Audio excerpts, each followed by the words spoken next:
All rise. All rise. You may be seated. Mr. Ng, thank you for coming into court today. It is an honor, Your Honor. Okay. I just want to say you've done a phenomenal job cleaning up the charges. Great work, Mr. Ng. You may, by the end of this trial, have earned yourself a Red Lobster gift card from me. And if you're like me, what's the best thing to get at Red Lobster? The bread. If anyone who's been to Red Lobster knows, the bread there is probably the best thing. Before we start the trial and get things started, I will have instructions for the prosecution and the defense. But let's get things going. Where is our show opener? I don't see it in here.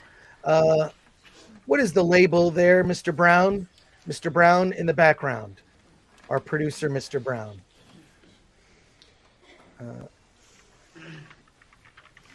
Where is that, sir? What is the title?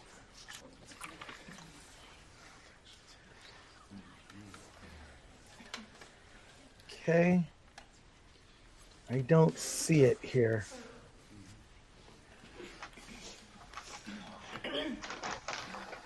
Glenn, can you point me to the title of the show opener? Thank you, jury, for your attendance and your patience as we work out technical issues here for the show.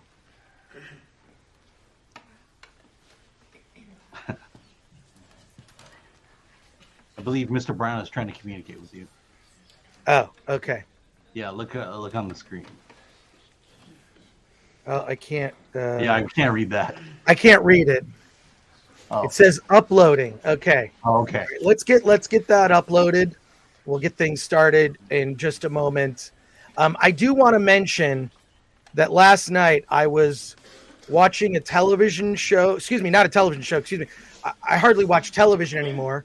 I was watching a YouTube show called the Whatever Podcast. And a young woman on that show dressed in red accidentally bared her top.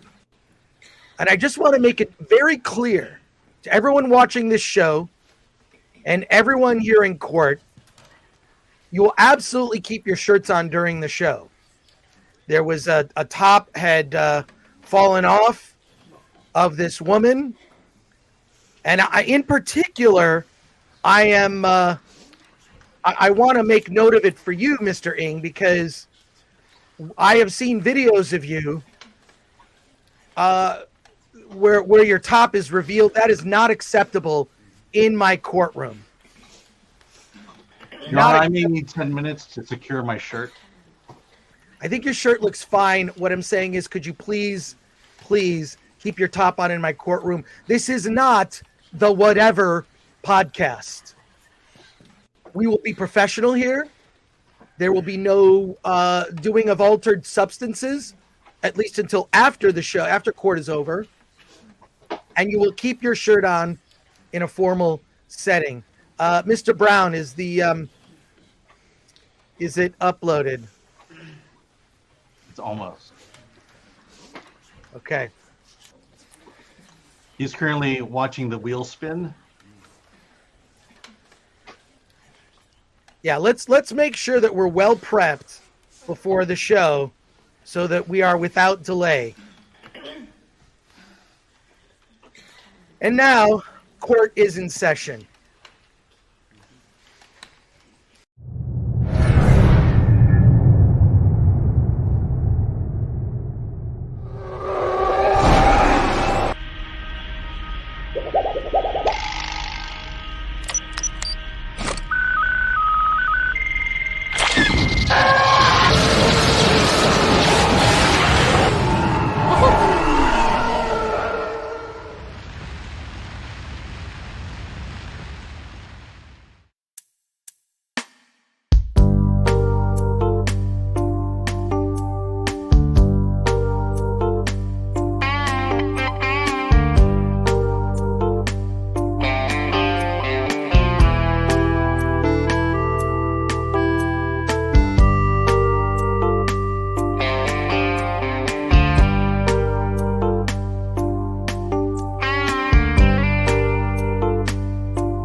Mr. Ing, court is now in session. Personal aside, how do you feel about the bread at Red Lobster? I've not been to Red Lobster in, I'd say, 20 years. So Okay. I remember it being decent. Okay, Sorry, let's it's great. I love Red Lobster. Let's take a look at the charges. This is the document. There is a link in the description of this episode of Critics Court. We will specifically be focused on charge number 1, count number 1. That is all we're dealing with today. Let us scroll down to count number 1. Mr. Ing, would you please read count number 1? That will be the subject of our debate today, the proceedings in court. Yes, Your Honor. Count number 1. The Film Threat jury, in the name and on behalf of the citizens of the fandom of Star Wars, charges and accuses LucasFilm/Disney with the offense of fraudulent misrepresentation on or about the 30th day of October 2012. LucasFilm/Disney did unethically and fraudulently misrepresent their plans for the Star Wars franchise as a whole. LucasFilm/Disney also knowingly set expectations that the original trilogy cast, defined as Han, Luke, and Leia, would reunite in The Force Awakens. The failure to reunite the legacy characters during the event in the Disney Star Wars sequel trilogy and the disrespectful demise of the original trilogy cast showed blatant disregard and disrespect for the Star Wars franchise and the fandom. Do you understand these charges? Yes, but I'm not the one being prosecuted. Let's bring on the members of the prosecution to introduce themselves. Starting with Mr. Bring on the members of the prosecution to introduce themselves. Oh. Starting with Mr. Bring on the members of the prosecution to introduce themselves. Yeah, Christian, you're creating Starting a loop with Mr. Bring on the members of the prosecution to introduce themselves. All right, let's make sure mute that button there. The members of the All right, Christian, I'll bring you on in a moment while you figure that out. Just as in any courtroom, there are technical errors that are embarrassing at times. Wait, that needs to be corrected. I appreciate the patience of people in the jury here. Thank you.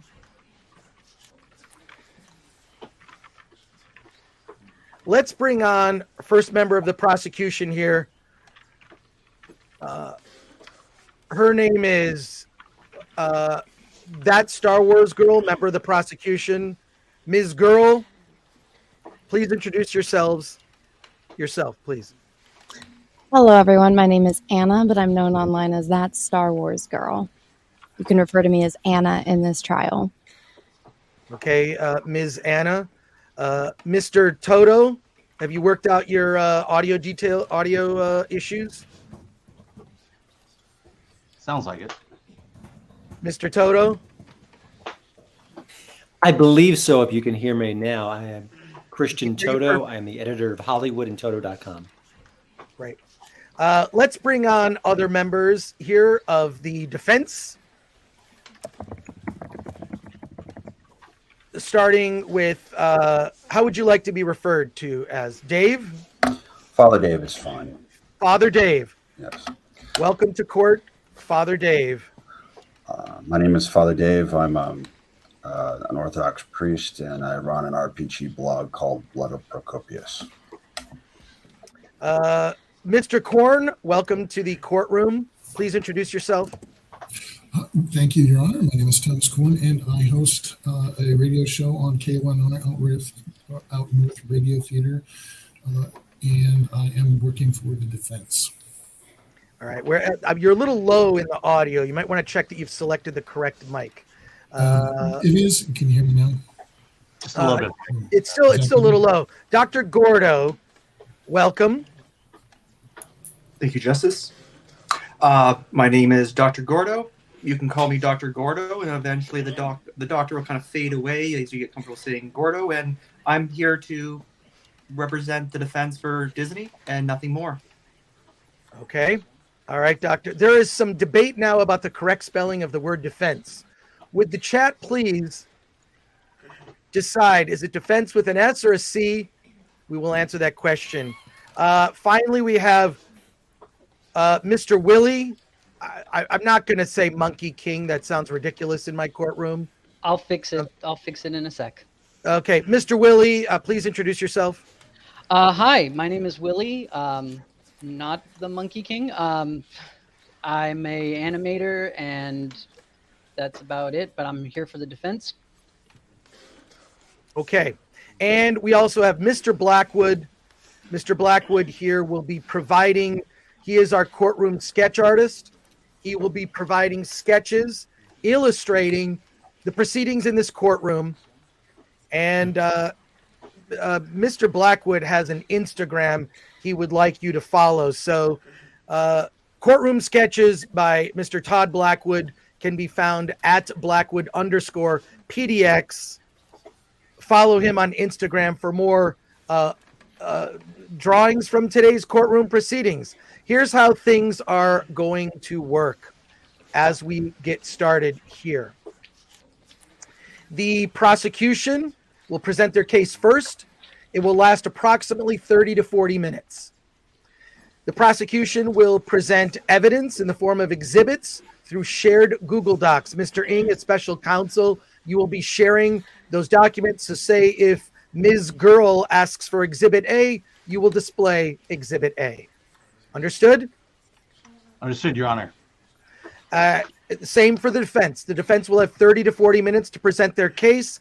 Any exhibits that are requested, we will display those exhibits for all to see.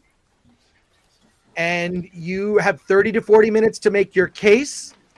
In between each of those, we will talk to the jury. We will get their questions, comments, and chat remarks. In addition, at the very end, we will have open debate between the parties. We will keep it civil, no name calling. I would like you to stick to the evidence. Argue this case. The people watching, the nearly 1,000 people that are currently watching right now live on YouTube, you are the jury. You will decide ultimately if Lucasfilm Disney is guilty of murder of the Star Wars franchise. Any questions from any party? Does everyone understand, and is everyone prepared? All right, I'm seeing a lot of nods. Okay, and also I will note that we will have Yes, Sorry, a question, Mr. Toto? No? Okay, good. We will have a recess in the middle to take care of personal business. I'm all good, Your Honor. It'll be a short recess. Okay. For the prosecution, who would like to go first? I think I would like to go first. Ms. Girl? I said you may call me Anna. Now, I was having trouble getting all of this uploaded onto Google Docs. They are all JPEGs. So would it be all right if I shared my screen? Yes. Is it possible for you to share the screen here? Yeah, let me get this. I don't know if you have access to this. Okay, there you go. Yes, thank you very much. Yeah, Ms. Anna, please continue. All right, so I'll have you share my screen in a moment. But first, I would like to bring up the first exhibit for evidence, which is this book written by Bob Iger, The Ride of a Lifetime. Now, for those that do not know, Bob Iger is the CEO of Disney and was responsible for the acquisition of Pixar, Marvel, and Lucasfilm, and then later Fox. Now, this book is titled The Ride of a Lifetime. It really should have been titled Lux Luthor's Guide to How to Manipulate and Take Over the Entertainment Industry, because that is exactly what this book is. And every count, I know we are only covering the first count, but every count that is provided by the court to charge Lucasfilm Disney is all proved in this book. So all you have to do is get this book. It's available hardcover. ebook and on Audible, so you don't even have to read it. You can listen to it. What I'm going to be showing you in my exhibits are excerpts from this book. Everything is direct from Bob Iger himself, and there is references in the back of the book if you would like to see where all the other information was from. Now, this states that it was around 2012 when Disney started destroying Star Wars. It actually took place a lot longer before, almost a decade before, back in the early 2000s. Now, if you could please share my screen, it is important that we go through a little history deal or to understand how this happened to Star Wars. So one thing you're going to hear me talk about a lot is a thing called the Pixar deal. Now, for those of you that are not aware, Pixar was actually a branch of LucasFilm. It was the LucasFilm computer graphics group that helped make special effects for all of these Star Wars movies. Once George was done making the original trilogy, he didn't exactly need that section of the company, which was, partially, if you guys do not know who John Lasseter is, he's one of the men that was responsible for starting Pixar. He was one of the heads of the graphics group, and they left and they were bought by Steve Jobs, who is also a good friend of George Lucas, and Bob Iger, which will come into play very prominently in this exhibit I'm going to be showing all of you. And so the Pixar deal was that Steve Jobs acquired the graphics group from George Lucas. They created Pixar to do all animation. It was first for commercials, but then they were able to negotiate a deal with Disney to do live action films, which, because they were still a startup, Disney had the upper hand in that. But then slowly Pixar started to gain some feed, and they had success after success after success. Now, this is where we come up with Bob Iger. Now, right before Bob Iger was about to take over as CEO of Disney from Eisner, he went to Hong Kong Disney, and he was still not as aware of the animation side of things and how bad they were claiming to have doing at this time. They had lost roughly $400 million in their animation department over the decade when Bob Iger, when he started working at Disney, to his takeover. Because even if I might disagree with them that the films, I personally think that they were good, but I guess they weren't resonating with people like they wanted to. So when he was at the opening of Hong Kong Disney, he was at the parade, and he noticed all of the characters there were either legacy Disney characters or Pixar characters.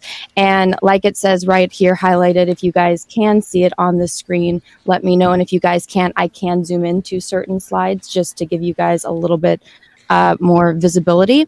But it says right here highlighted, Disney was founded on creativity and innovative storytelling and great animation, and very little of our recent films lived up to our storied past. So this is right before Bob Iger became CEO.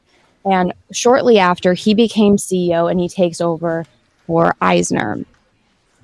And his first role, or his first move as CEO, was that he wanted to acquire Pixar, because like I said, Pixar had surpassed them in animation. It was having success after success, and Disney animation was kind of going down the drain. And Steve knew that he had the upper hand, and Steve had a, not exactly the best relationship with Michael Eisner. If you're interested in that, that's a whole nother topic. I would highly recommend either reading this book or going and doing the research yourself. But like highlighted here, I will read this out to you. Steve knew we would struggle to make anything genuinely great, though, given the state of Disney animation, and he almost dared us to try. Now, like I said, the stories just weren't resonating with people, whereas with Pixar it was. And there is a lot more that I'm not going to be able to show you in this exhibit because of the time limit. But basically, their audience was, they wanted children, because this is the animation department, and Pixar, had a lot of pull with mothers. Mothers knew that they could take their kids to go see a Pixar movie and it would be appropriate and their kids would like it. And Steve knew that. They had the data and all the resources from all of the research that they did for that. So Steve knew it. Everyone at Disney knew it. And Bob did not have a troubled history with Steve like Eisner did. So Bob called up Steve and he said, hey, I want to buy Pixar. Now, hindsight, all of us are aware of what happened to Steve later on. Steve ended up dying of cancer in 2011. So at this time, Steve already knew that his cancer was back, and he was looking for someone to take over his legacy for him. At this point, Bob did not know that, but all of us are aware because this is history. So that I would like to enter in, that is a very important factor in everything. And yes, I will be getting to Star Wars, but this is a very, very important factor everyone needs to take in, because if this did not happen, George would have never been manipulated into selling Lucasfilm to Bob Iger. Now, during this time when Bob was talking to Steve Jobs, he said that he needed to go to Pixar, which you guys can see I have highlighted here. And he says, I wanted to meet the key people, learn about their projects, and get a sense of the company's culture. What did it feel like there? What did they do differently from us that led them to constantly create brilliance? And this is a big factor in the Pixar deal. If he didn't do this, he would have not gotten Marvel, he would have not gotten Star Wars, and he would not have gotten Fox. Now, yes, Pixar was very successful where Disney wasn't. So he wanted to go and see, why was it successful? Why was some animation company that had just been a startup was taking over and surpassing Disney in, both sales and audience retention rate and, that lovability that they have. They were surpassing Disney characters with these original brand new characters, which people argue today, you can't create brand new characters. That's why we have to take original characters that were made by somebody else, like Luke Skywalker, and completely change them, right? Whereas Pixar was proving every point of that wrong, because every single movie that Pixar makes is an original story. And that's one of the key elements of Pixar. John Lasseter has said many, many times, and you guys can go and find all of the interviews where he talks about this, where he says, we do not have outside stories. Everything that we do, every film that we make is a story in-house that one of our directors came up with. Up was the story of an old man wanting to go on an adventure. The director of Up got that inspiration from his grandfather, who had lost his grandmother and was retired and said, heck with it, I'm 80 years old, I'm going to go see the world. And that's where the story of Up came from. It's a very original and unique story, and it came from a person's own experience. And John Lasseter is obsessed with toys. That's where Toy Story came from. If you go back and look at all of John Lasseter's student stuff from Cal Arts, one of his first videos, or his first little animated shorts, is The Lady and the Lamp, which is where he brings inanimate objects to life. And you can see that with all of John's stories. Like I said, Toy Story, like Cars. That's what John does. And like I said, John is the head, or he was the head of Pixar. Excuse me, Ms. Anna, may I interrupt for just a moment? Will we finally get to where the apes walk upright? I know that you're giving a lot of backstory with this, but we're merely today arguing charge number 1. Trust me, this is all very important for... I'll remind you, you have 30 to 40 minutes to present. Mr. Toto is waiting in the wings to also present his part of the case. I just want to remind you, we have limited time here in court today to merely argue charge number 1. So I'm trying to help you in presenting your case. So some people in the chat are impatient. I have all the patience in the world, but I want you to there is a payoff, sir. Okay. Thank you. And this is all extremely, I know I do tend to ramble at times, but this is very important, because none of the, like I said, nothing would have happened with Marvel or with Lucasfilm if this didn't happen. So like I get back to my point, and I will go through these a bit faster. I apologize if it is taking too long for everyone. Remember, patience is a virtue. And apologies for the interruption. I just I want everybody to have the ample amount of time to be able to present. That's it. So there you go. I see somebody says Anna has failed at being over prepared. Yeah. Welcome to my life, guys. I've been living this for over a decade. All right. Let me get back to it. So where was I at? I got distracted. I'm sorry. Was it my comment about apes walking upright? My apologies. I couldn't resist in the that beginning, but now my brain is jumbled. Yeah, I think let's come to this slide. Yeah, the line that's highlighted in red. Oh, all right. Okay, so Michael Eisner had a very troubled history with Steve Jobs. Enter in Bob Iger, and Bob Iger had seen what Steve was doing with all of the Apple accessories. At this point, we didn't have iPhones yet, but they did have an iPod that played music, and he wanted to jump on the video aspect of it. So he had negotiated this deal with Steve Jobs earlier, so Steve knew that he was kind of a reliable guy because they had, merged and done a deal there.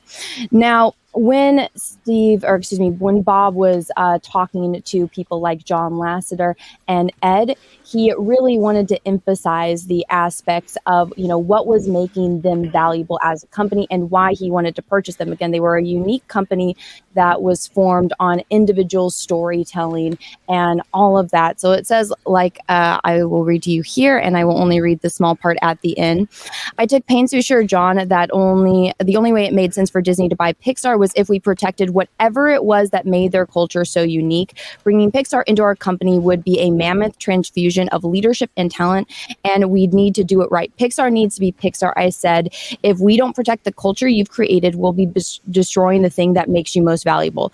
Now, that I think is one of the most important lines, because after this, and I will just, gloss through the rest of it since everyone is a little bit impatient, that is a key factor. You're going to see me, when I bring up Marvel and with Lucas, they bring up the Pixar deal. And it was that aspect that they, knew that Disney was interested. Oh, this slide is out of order.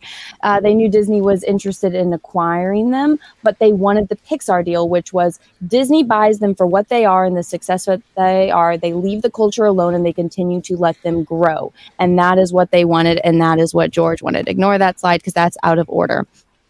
And then this is also Ed, who was the other side of Pixar, which was the more technical side. And, it says that the culture they built is central to the magic they were able to create, and that I had zero interest in forcing them to be anything other than what they already were. See, that is from Bob Iger, the man that buys Star Wars and, completely destroys it. Now, he bought Pixar in 2006, and again, with the Pixar deal, which is going to come into play. And so I uttered the same sentence to them that I had repeated multiple times during my negotiations with Steve and John and Ed. It doesn't make any sense for us to buy what you are and then turn you into something else. Now, that was his beginning negotiation with Marvel. He acquires Pixar. He immediately sets his sights on Marvel. And when he begins negotiations, he insinuates that they are going to get the same treatment, which is the Pixar deal. We're going to buy you for everything that you are. We're not going to change you. We're just going to help you grow and do better, because if you grow, we grow. Take that in mind. So then he begins his conquest of Marvel. Now, the man who was in charge of Marvel was a very, unique man. I don't have much experience, researching him, but from everything that Bob presented, he seemed to be, like I said, a very unique person. He asked specifically about the Pixar purchase, and I told him about integrating them into Disney in a way that allowed them to maintain their unique culture. It was at that point that I explained why I was there and raised the notion of doing something similar with Marvel. And so the guy that was owning Marvel, Ike, he, again, very unique person. But guess what? He knew Steve Jobs. Like everyone in Hollywood and everyone interested in tech or growing at massive corporations, everybody knew Steve Jobs. So they were having trouble negotiating a deal. Guess who makes a call? Steve Jobs. Steve Jobs calls them and, helps them and helps Disney acquire Marvel. And it says right here, the call from Steve made a big difference to him. If Steve didn't make that call and, express how much the Pixar deal worked, Disney would have never been able to acquire Marvel. Disney buys Marvel in 2009. Then after Disney buys Marvel and takes over and Bob Iger gets his hands on, what was going to be made as far as the movies, he gets a call from Steve. I took Reed to see Iron Man 2 last night. It sucked.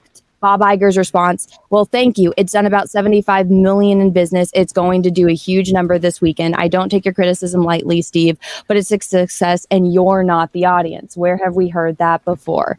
I'll give you a guess. You can, watch The Force Awakens. Then Steve Jobs, unfortunately, passes away. And Bob Iger begins his seduction and betrayal of George Lucas. Now, remember what I said about how George knew Steve Jobs. George actually sold, his company or a portion of his company to Steve Jobs, which became Pixar. When George met up with Bob Iger, they were at Disney World for the reopening of Star Tours.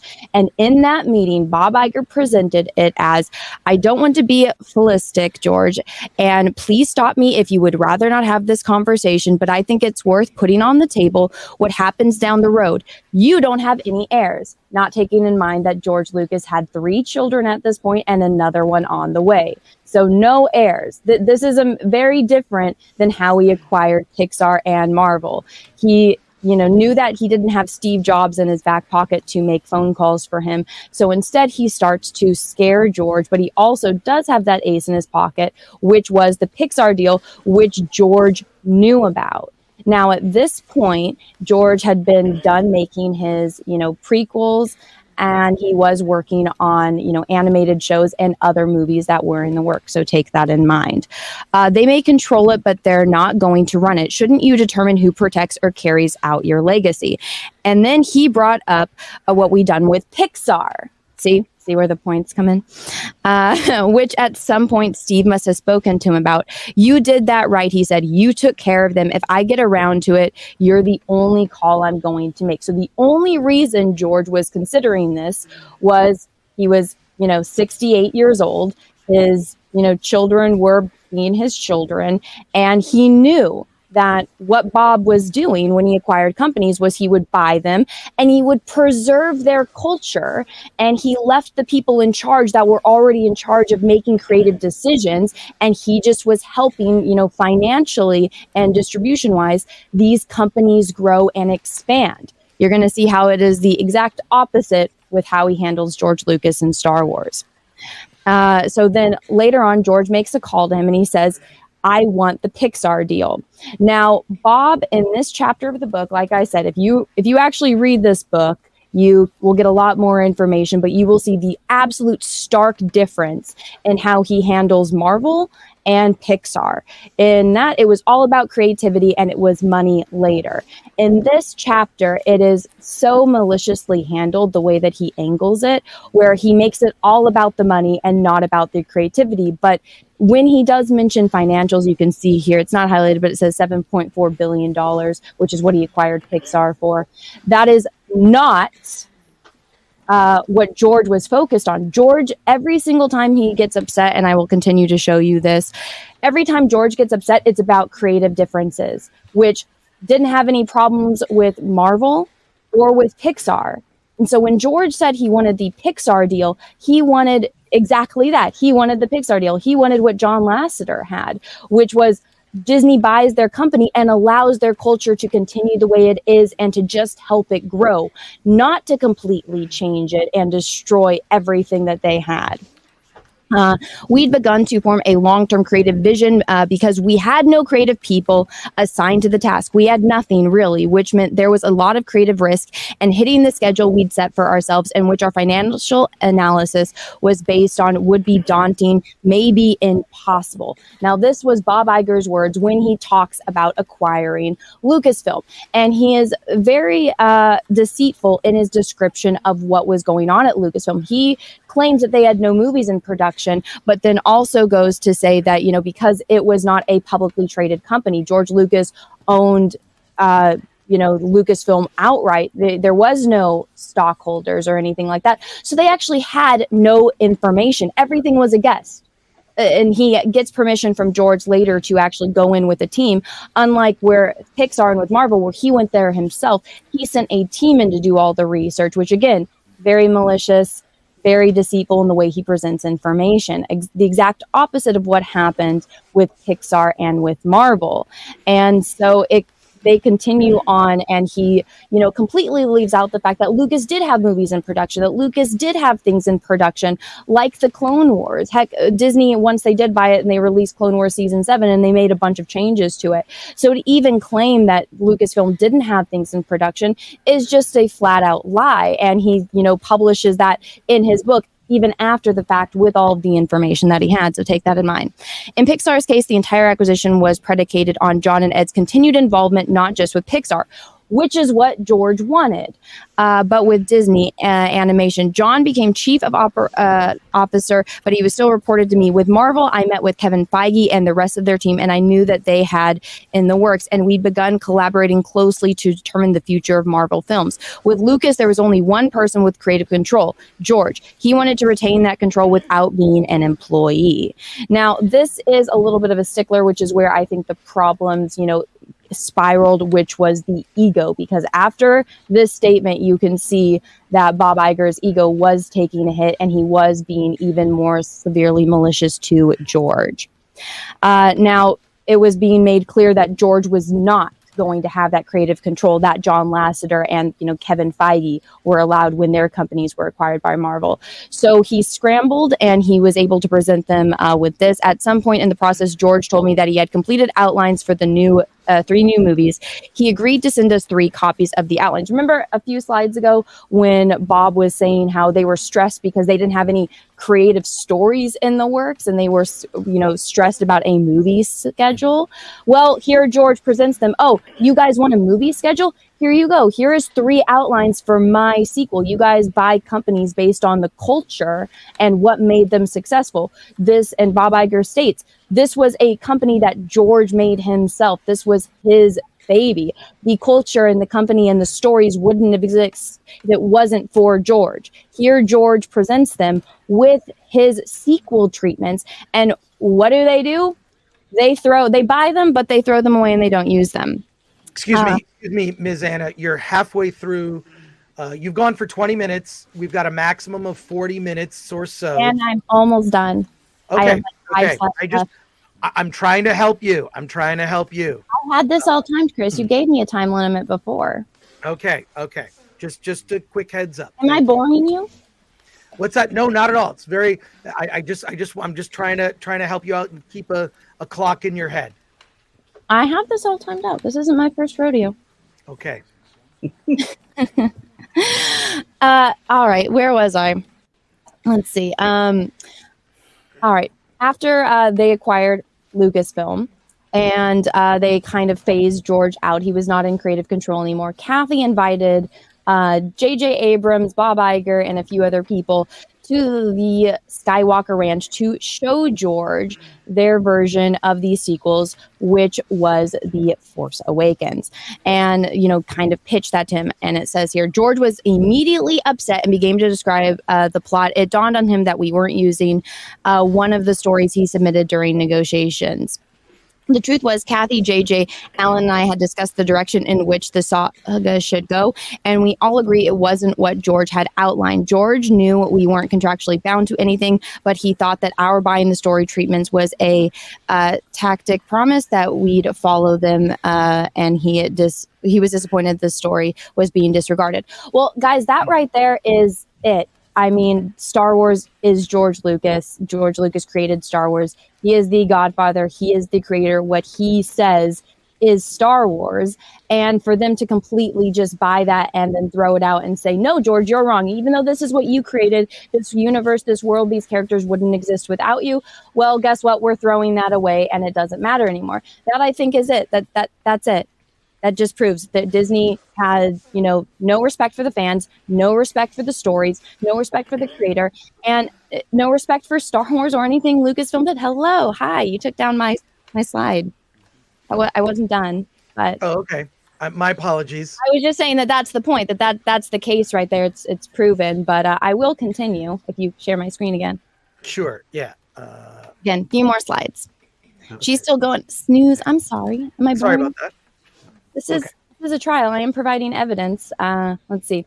So here is an example of what Bob Iger said earlier, which I had shown you. We hadn't begun for long-term creative vision because we had no creative people assigned to the task. We had nothing really, which meant there was a lot of creative risk, and hitting the schedule we'd set for ourselves, which our financial analysis was based on, would be daunting and maybe impossible.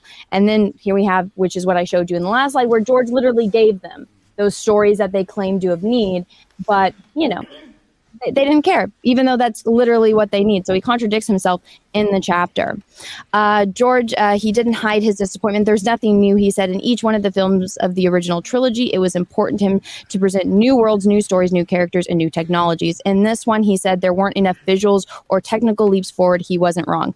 George was criticizing us for the very thing we were trying to do, which was, he was criticizing them because they weren't making Star Wars. They were making something else. And if they wanted to make something else, they could have just done it. They didn't have to buy Star Wars and destroy it. Each deal depended on building trust with a single controlling entity. There were complicated issues to negotiate in all of the deals, and our respective teams spent long days and weeks reaching agreements on them. But the personal component of each of these deals was going to make or break them, and authenticity was crucial. Steve had to believe my promise that we would respect the essence of Pixar, which they did for a time. Ike needed to know that Marvel's team would be valued and given a chance to thrive in their new company, and George had to trust his legacy. His baby would be in good hands with Disney, which it clearly was not. Bob lied. Bob manipulated George Lucas. He used his good relationship and his friendship with Steve Jobs to manipulate George Lucas. He pressured him with you don't have any heirs, putting, even though, his kids could still take over his company and could, have still control over Star Wars. His daughter, Katie Lucas, wrote some of the best Clone Wars episodes that are there, which again, he didn't have any creative people, right? Now, this goes into point with some of the examples that, Bob claimed. They didn't have anything in production. Well, they had the Clone Wars. Here's a list, and he said that there's no directors aside from George. Well, here's 17 directors and writers that were working and employees of LucasFilm that weren't George Lucas. So he claims you didn't have any talent aside from yourself. Well, here they are. So this movie is a movie you guys probably haven't heard of. It's called Strange Magic. This was a movie that George Lucas created for his daughters. And it's about two sisters, and, one has to go and save the other one, and they're on an adventure. What does that remind you guys of? Oh, yeah, this is other Disney movie called Frozen. What Frozen is, in the past 10 years, Frozen is Disney's most successful movie. When Frozen was released, it made over $1 billion worldwide, and Frozen 2 surpassed that. And it's a story about two sisters with magic. Well, guess what? They started working on Frozen conveniently around the same time that they started investing and looking into Lucasfilm. This movie, Strange Magic, got completely swept under the rug. I bet you a majority of you didn't know that this movie existed. This would have actually kind of fit into Disney because they have animation. It was a movie with two sisters that were fairies, and there's all these fantastical creatures in this movie that would have fit perfectly with Disney animation. But the story was very intriguing to them. So they took the story from Strange Magic. They completely just sided it. They swept it under the rug. Again, I bet none of you knew that this movie existed. And the majority of you in the audience probably didn't. And they took the original plot, made a bit of tweaks, and then came out with a story, 90% similar to it. And then they changed the aspects of Strange Magic and hid it from the world. So it's a very, very, very suspicious that, their most successful movie in the past decade suspiciously came after, and the production started after they acquired Lucasfilm. And Lucas in all of his glory and his fantastic storytelling. So, ladies and gentlemen, I think everything in this book proves the entire point of the case for every single count that there is. And that was my point. I think I hit the time limit. I'm sorry if I bored you guys. History is George Lucas's favorite subject. It is also mine. And I think it is very important to learn history and understand history. That way you're not, going to make mistakes and make the same mistakes. And I think it's, very aware to have your eyes open so you're not taking advantage of a predator who is going to manipulate you, buy out your company, and then destroy everything you ever built and worked on. Thank you. Thank you, Ms. Anna. We still have Mr. Toto, who will be presenting his side. I'll go next. I'll go next. Sorry, what? I'll go next. It's going to be super brief. Okay. Mr. Ng, please present your case. I'll put you full screen. All right. Thank you. I'm going to piggyback off of what Anna had presented. This right here is the press release of Disney to acquire Lucasfilm Limited. And Anna was talking about how Disney had basically duped and deceived George Lucas. And I'm just going to present a few points to piggyback on it to show how then Disney duped and deceived the fans. This is their announcement that they're acquiring Lucasfilm. And my whole point here is that they're setting up an expectation that didn't come about. Lucasfilm reflects, this is Bob Iger about Lucasfilm. Lucasfilm reflects the extraordinary passion, vision, and storytelling of its founder, George Lucas. This transaction combines a world-class portfolio of content, including Star Wars, one of the greatest family entertainment franchises of all time, with Disney's unique and unparalleled creativity across multiple platforms, businesses, and marketing to generate sustained growth and drive significant long-term value. So what he is doing here is he is uplifting George Lucas as the one who created Star Wars, created the universe, created the lore, and that there's an implication here that they are going to continue that tradition, and what the value adds that Disney is providing is to bring Star Wars to a broader audience in many platforms, including the business platform. Which brings us to Kathleen Kennedy. Kathleen Kennedy, current co-chair of Lucasfilm, will become president of Lucasfilm, reporting to Walt Disney Studios chairman Alan Horn.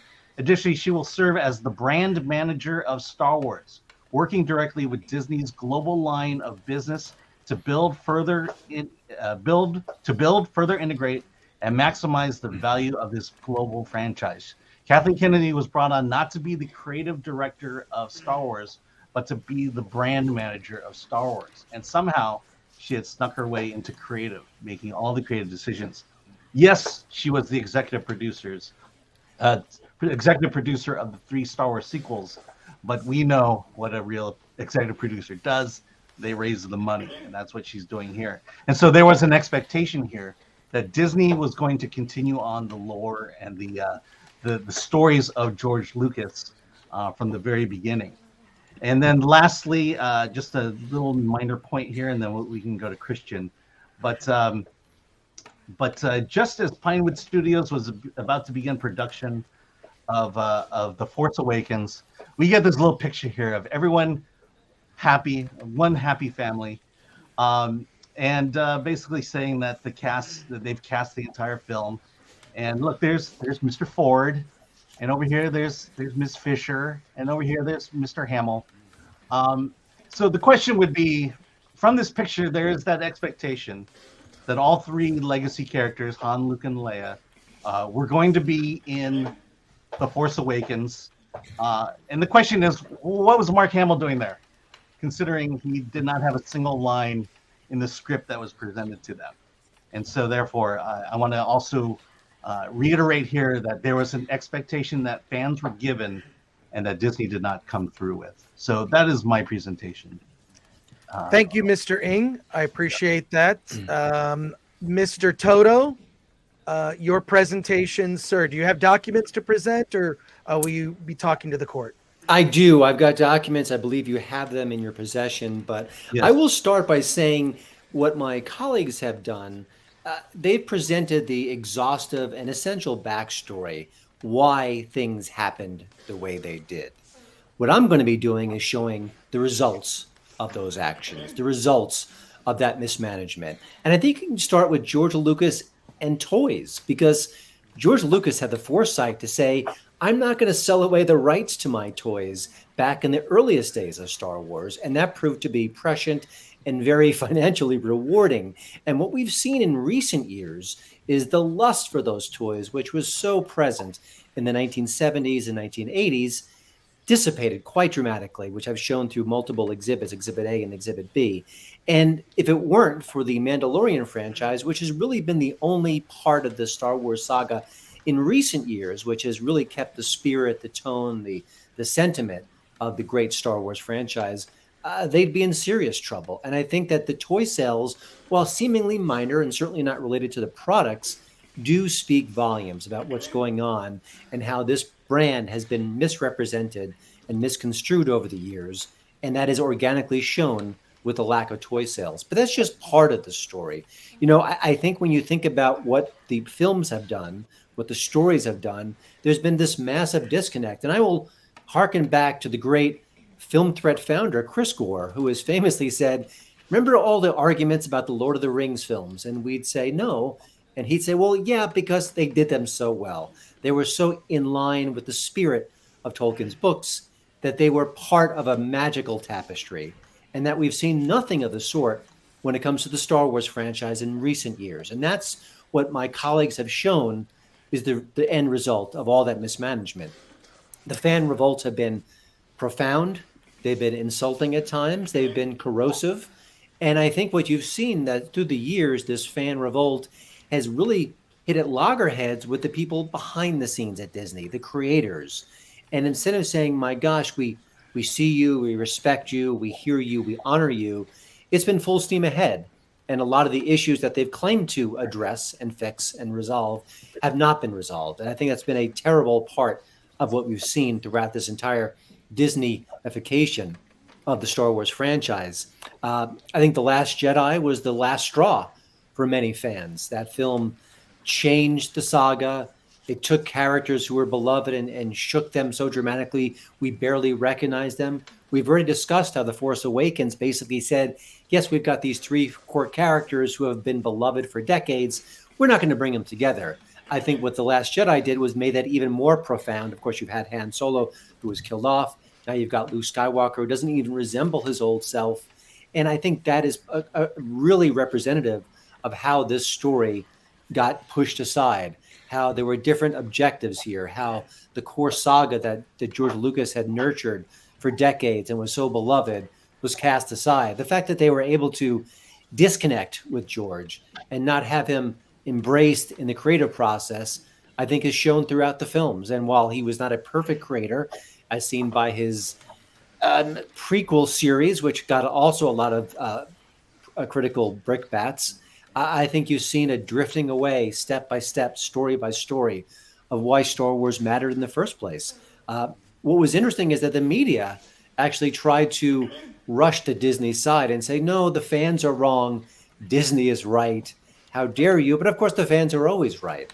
It is their franchise. They made this entire saga possible. They bought the toys. They bought the tickets. They made this saga worth billions to the Disney empire.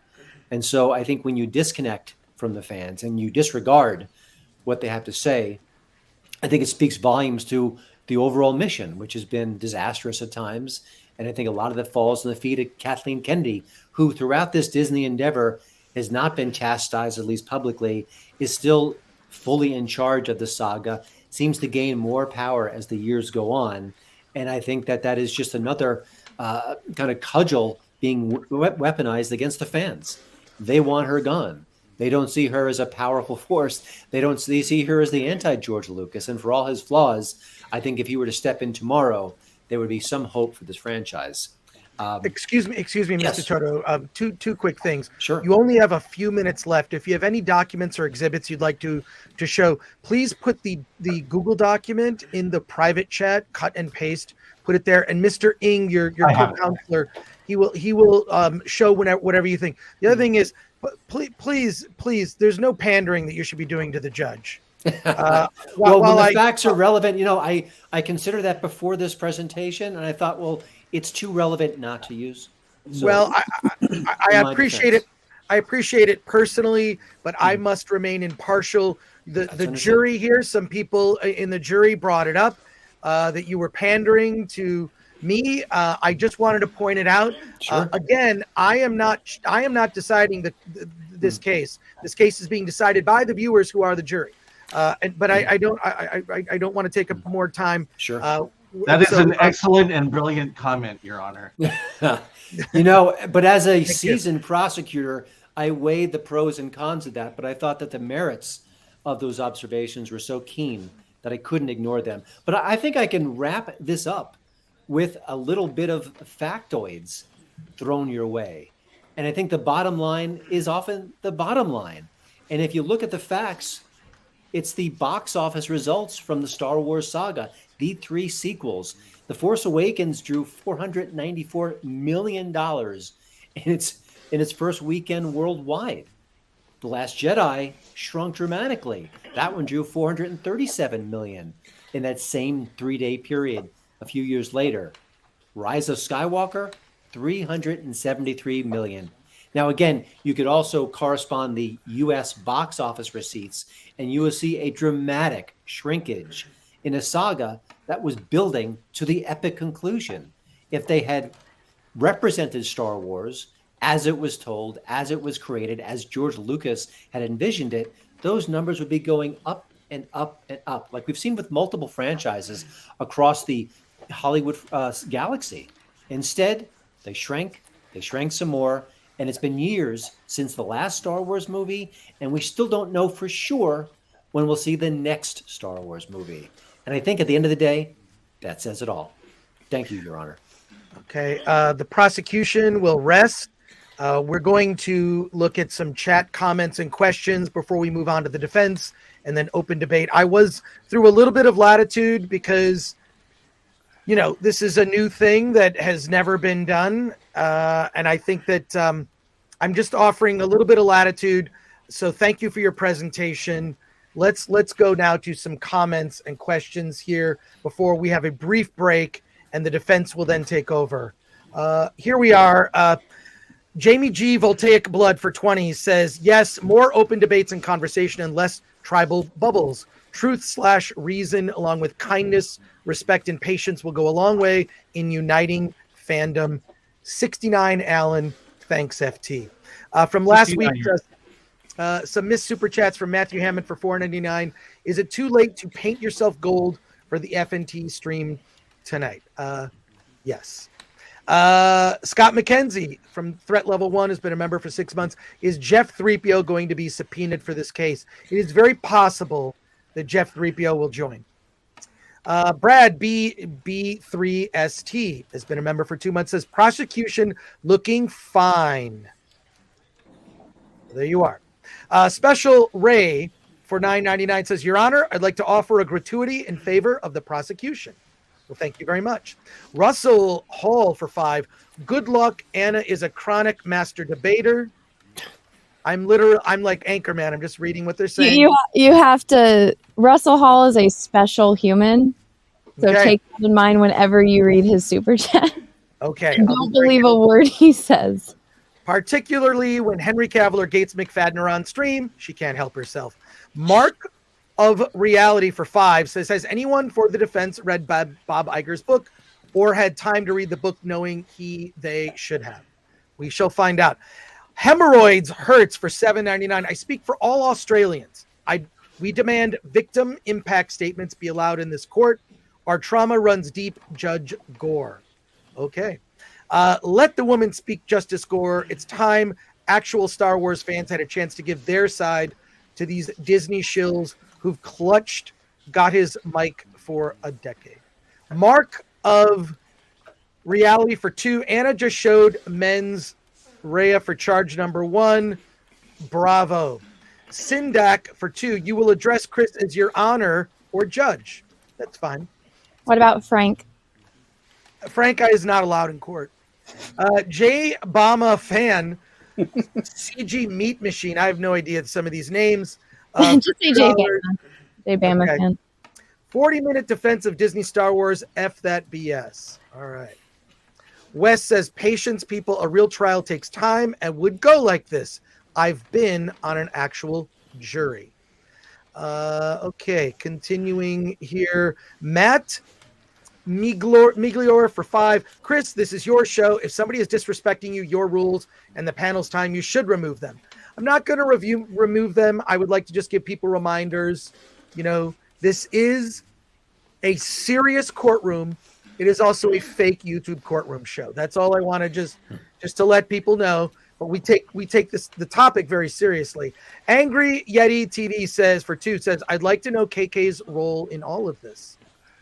Okay, well, we will get to that in the coming weeks. Mark of Reality for 10. Anna did not bore me.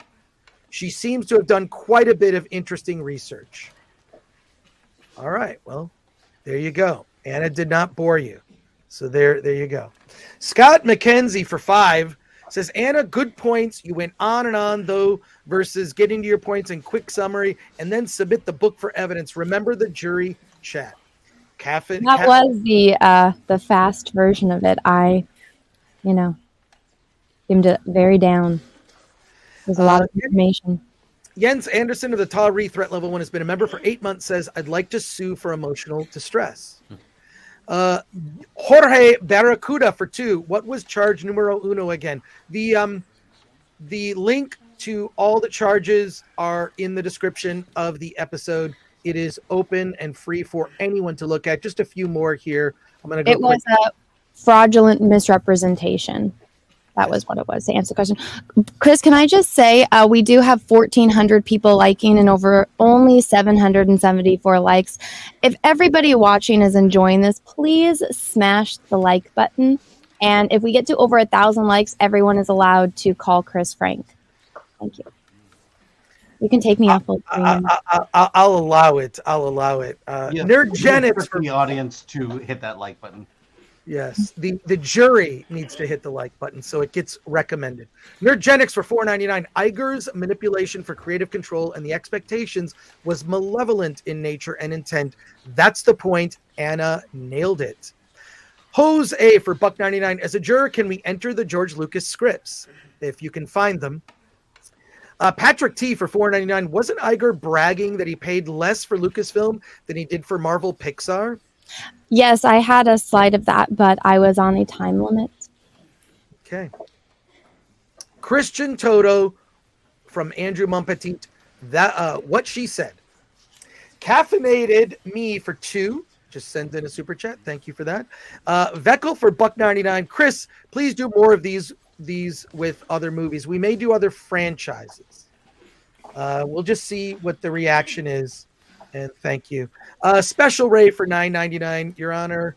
Okay, yeah, we already got that one. So I'm going to save some of these other chats for later. Right now, we're going to have a brief recess. So please, everyone, don't leave. Smash that like button. It's very brief for everyone to be able to go to the bathroom. Defense, you're up next.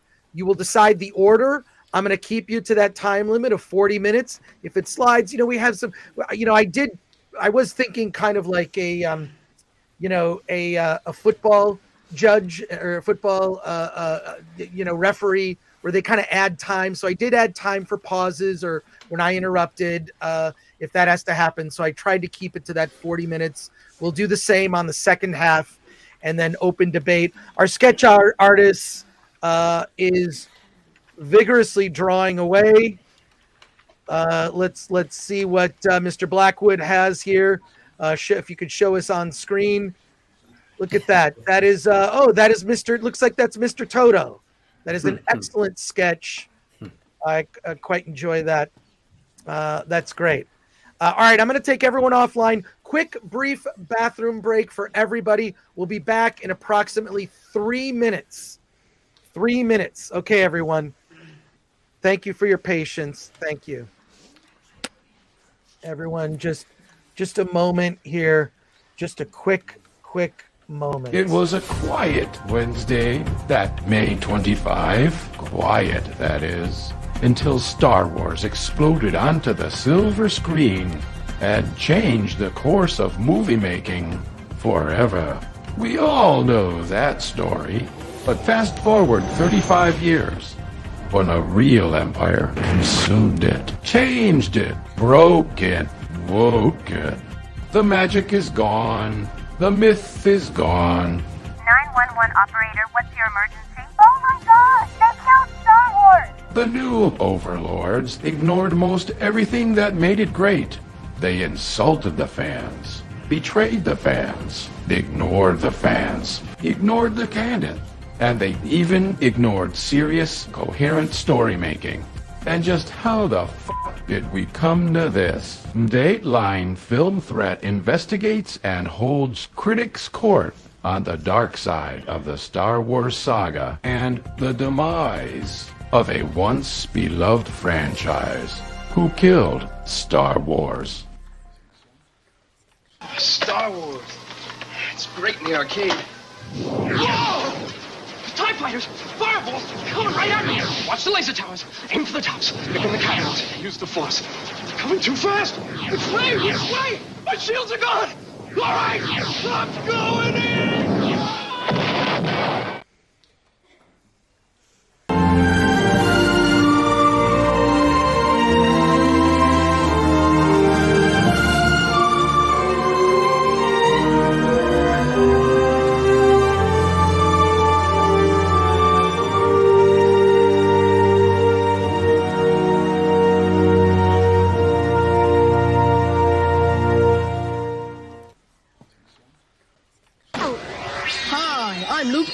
Gosh, Luke. Brush twice every day, and even if you enter a danger zone, Signal's fluoride keeps on protecting.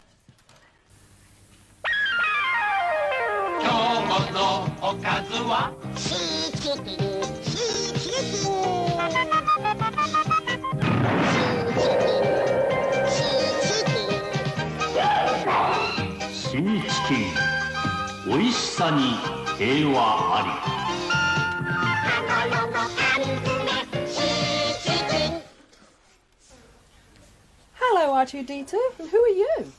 I'm Ultra, and R2's not talking because he's upset at the moment. He looks very quiet. He is very quiet because he's for sale, you see. Star Wars no R2-D2. Noko R2-D2. Our court is now back in session. Everyone take care of their personal business during the break. Are we all good? Okay, great. All right. The defense, you're now up.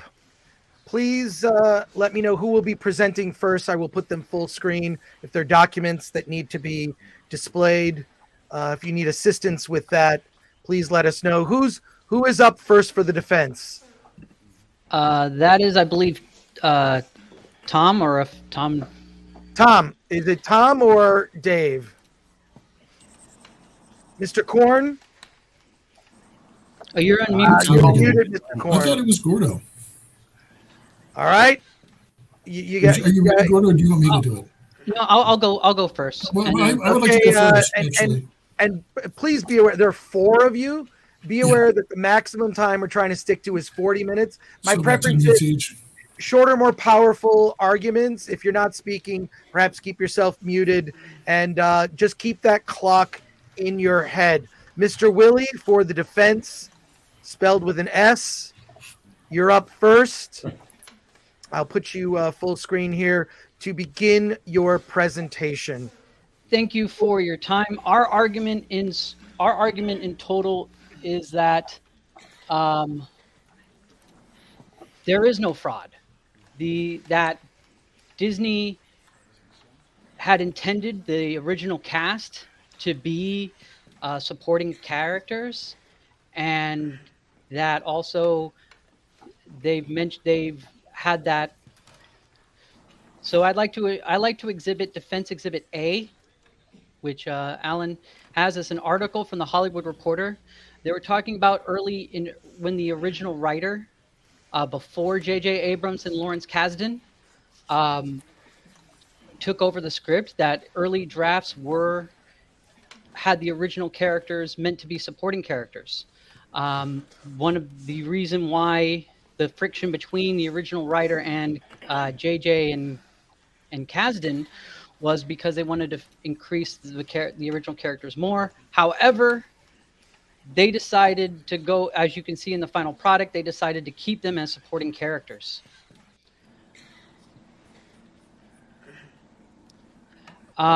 We'd also like to present as Exhibit B the links to the trailer and the teaser trailer for the original Star Wars movie, where, especially in the theatrical trailer, they had included shots of the original 3, Han, Luke, and Leia, but they never included any shots of them together.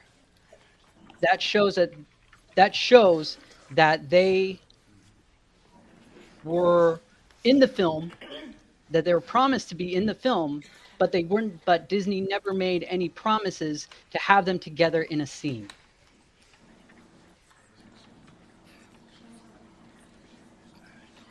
Okay. Now going about the reason of why they were necessary to be supporting characters, I would like to enter in Exhibit E and Exhibit G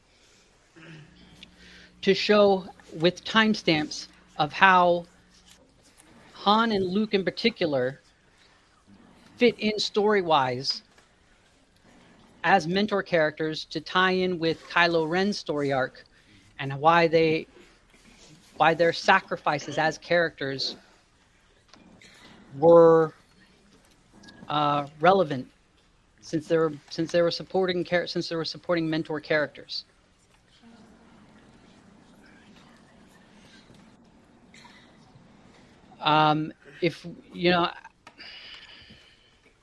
If we're reading the critics' court charge, the charge is that they represented their plans of the Star.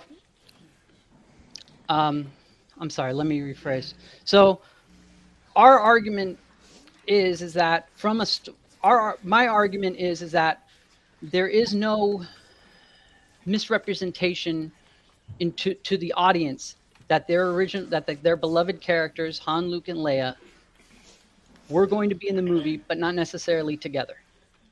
We also show with the documents they're presented with the timestamps that they, as mentor characters, help tie in and reinforce Kylo Ren's story arc,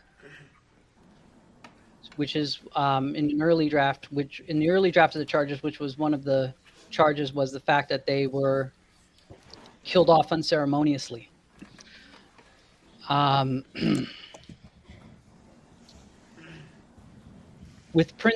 regards to Princess Leia, why we didn't include the Rise of Skywalker, unfortunately, because of the passing of Carrie Fisher, there was not much they can do with the Princess Leia character, since if they were going to have her story end in The Last Jedi, that it would be they would have to overhaul parts of the story, which would inflate the cost, which would inflate the budget, which any responsible filmmaker has to keep the budget in mind. And that's my case. Okay, thank you, Mr. Willie. Who would like to go next? Mr. Korn. Yes. Mr. Korn, I'll put you full screen. You have the floor, sir. All right. I would also like to reaffirm Willie's case that there was no fraud according to the charges in this case here, where they were misrepresenting that the cast was not going to be in the films. They are in the films. There's mention somehow in the charges that they were supposed to be together, but there's no mention by LucasFilm or their advertising that they were going to appear together, or were they going to be part of the main story at all. Because if we're going to do a continuing saga, like the prequel showed, that there were different characters. There was a thread of like Anakin Skywalker and Obi-Wan, but there's a continuing thread, and that each thread of the story leapfrogs characters to the next chapter. And that's exactly what the prequels or the sequels have done, is just leapfrog with the original characters, Han, Luke, and Leia, and C-3PO and R2, and springboard the next characters to continue the saga. And also, my base argument is also financial drive, because fans have been criticizing the films, but yet we've been going to the movies and filling the theater seats, and they've been raking in billions of dollars each film. So for Disney point of view, it's not really broken, because there's nothing to fix for them if it makes money. And that's my base argument. And then again, over to Mr. Korn, real quickly, people in the chat are saying your mic is not connected. It's not, or it's very low. It's very low, yeah. Oh, sometimes when you go on StreamYards, it'll connect to your webcam mic. If you it'll say like mute and then stop camera. If you go to your photo, there's 3 little dots in the corner. You can click that, and then it'll show you all the mics on your audio, and you can select a mic there. It does that to me too. It'll click my webcam mic sometimes. He clicked himself out. Okay. All right. Who would like to go next on behalf of the defense? You can take me off full screen. I'm not on the defense. Okay, let's go, Mr. Dave. I would like to continue this idea that Disney did not commit fraud when it was making The Force Awakens, etc.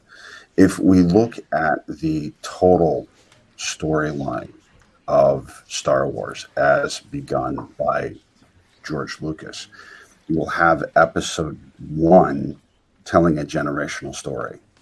It goes from the story with Luke, Han, and Leia. It goes back to Anakin as a child. This means that baked into George's potential vision for 7, 8, and 9, that those were going to be the next generation in the story. Yes, you would have holdovers, and those holdovers would play minor roles, as was shown.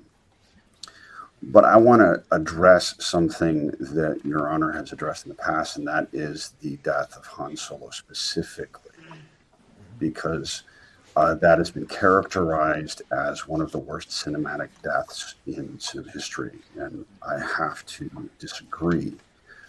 If we look at episode 1, we have the death of a mentor figure, of a father figure in the person of Qui-Gon Jinn.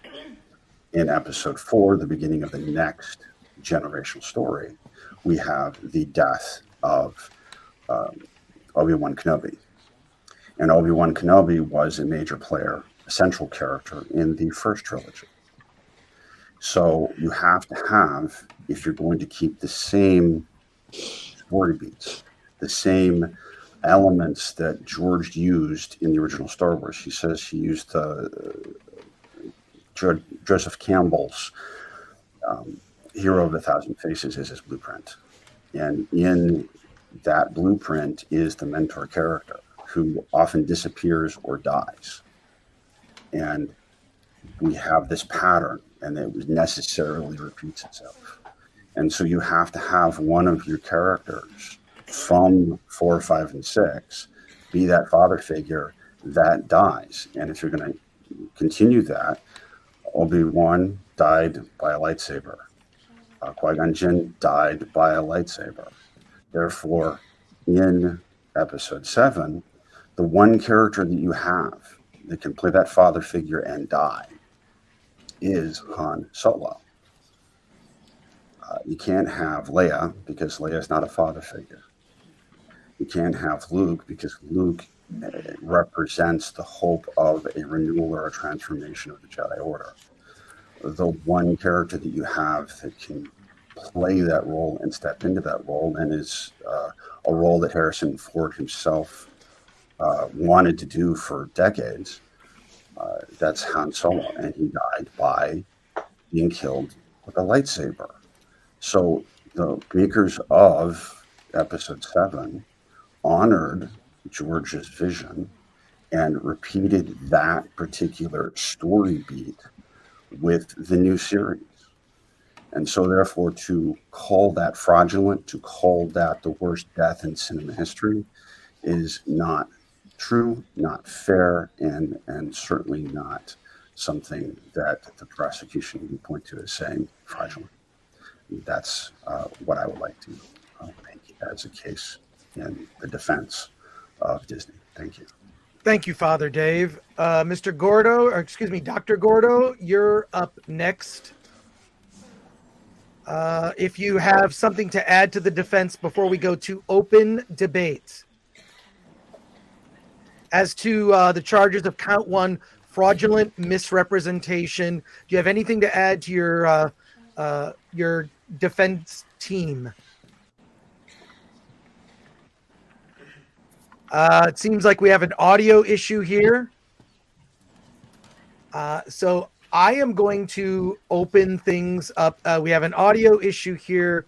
I don't know. I'm sorry, Dr. Gordo, we can't hear you. Okay. If you're on a phone, what will happen is if they play clips, you'll be unable to hear or sometimes speak. So leave and come back and it should fix it. Yeah, Dr. Gordo, if you would just leave and return. Yeah, like just refresh it and come back in. Leave studio and then come back in. All right. While that's happening, I'm going to go to a couple of chat comments and questions. So it's a brief break while that happens. Very quickly, Jamie G. Okay, we already got that one actually, so I'm going to skip that. I'll start at the bottom. Gary's Wizard Beard has become a YouTube member. I do want to emphasize, going forward, we will be prepping these cases on Discord. If you are currently a member of the Film Threat YouTube channel, we are going to create 3 channels. One, just an open forum for Film Threat's Critics Court. That is open to anyone who's on our Discord. Then we will create 2 private Discords, one for the defense and one for the prosecution. Mr. Ng, would you please be sure that post this, that we create those Discord, those Discord forums? Yes, my daughter will do that for us. Okay, your daughter. Okay, Mr. Korn, you've returned. Yes, can you hear me? Oh, much better. Yeah, it was it went to the default microphone, and I have this lovely mixing board here in front of me, and it for some reason decided to kick back to the anyway. You sound like a professional broadcaster, and I appreciate it. That's fine. That's why I invited on a group, because I knew, like any real courtroom, we'd have problems. A couple of until Gordo is Gordo back? It does not look like Gordo has not returned. All right. Some quick comments and questions here. Matthew Salcido for 5. How are you on the defense with an Empire poster in the back? Well, there you are. Perk Tube 1 for 5. KK killed Star Wars in her library with the candlestick. Okay. Ian Voss for 11 euros. Question for the defense. Given the events in the original trilogy, could the audience have reasonably expected for the 3 to appear in a scene together? No. Okay. That is their answer. JJ for 5. Defense is, hey, they told you it will suck, your fault. You wanted a good movies. Okay. Okay. Jocelyn says might be the most viewed Film Threat stream. That's not true. We had 2,600 people watching live during our Oscar live stream. So there we are. A few more comments and questions here. Matuine for 20. We're here to give you the resources you need to continue to grow and succeed. We know it's the people who made your company special. We don't plan to change that. Your Honor, this is the biggest lie of all acquisitions. And last comment here. The bypassed compressor for $4.99 says Ray had no business being in the Falcon cockpit. It was likely decayed hypermatter in the power core for the SRB-42 sublight engine. Please do me justice. And Mike Hawkspins for 2 says, just want to hear you say it. Well, you heard it. Okay. It is now open debate. Or did Dr. Gordo want to present anything? Is Dr. Gordo has not returned. No, he is. Oh, no, he is. He is back now. Dr. Gordo, my apologies. My apologies, Dr. Gordo. Let me put you full screen, and please, your remarks before we move to open debate. You have the floor, sir. Well, I apologize, Justice Gore. I'm not sure what happened. A little technical problem. Unfortunately, I heard none of what was just said, but the defense team has prepared, so I have a good idea of what they said. Rather than unnecessarily repeat anything, I'm prepared to go straight to the conversation, the cross-examination. Go right ahead. The floor is yours. Thank you. Mr. Ng, if it will please the court, could you please read count 1 of the indictment? Sure. Let me pull it up here.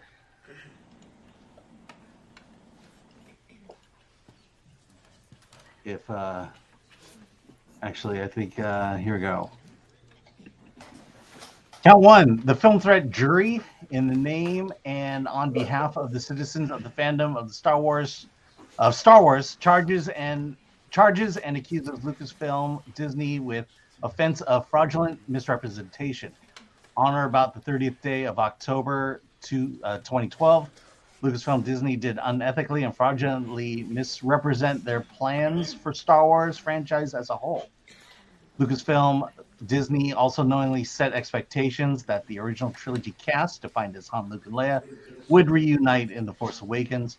The failure to reunite the legacy characters during the events in the Disney Star Wars sequel trilogy and the disrespectful demise of original trilogy casts showed blatant disregard and disrespect for the Star Wars franchise and the fandom. Could you please define fraudulent for me, please? Fraudulent would be not being a true lawyer, but it would be to represent something, but maliciously represent something else. Or to maliciously do something else. Okay, maliciously do something else. And the charge also includes the term unethical. Could you please give me a brief definition for unethical?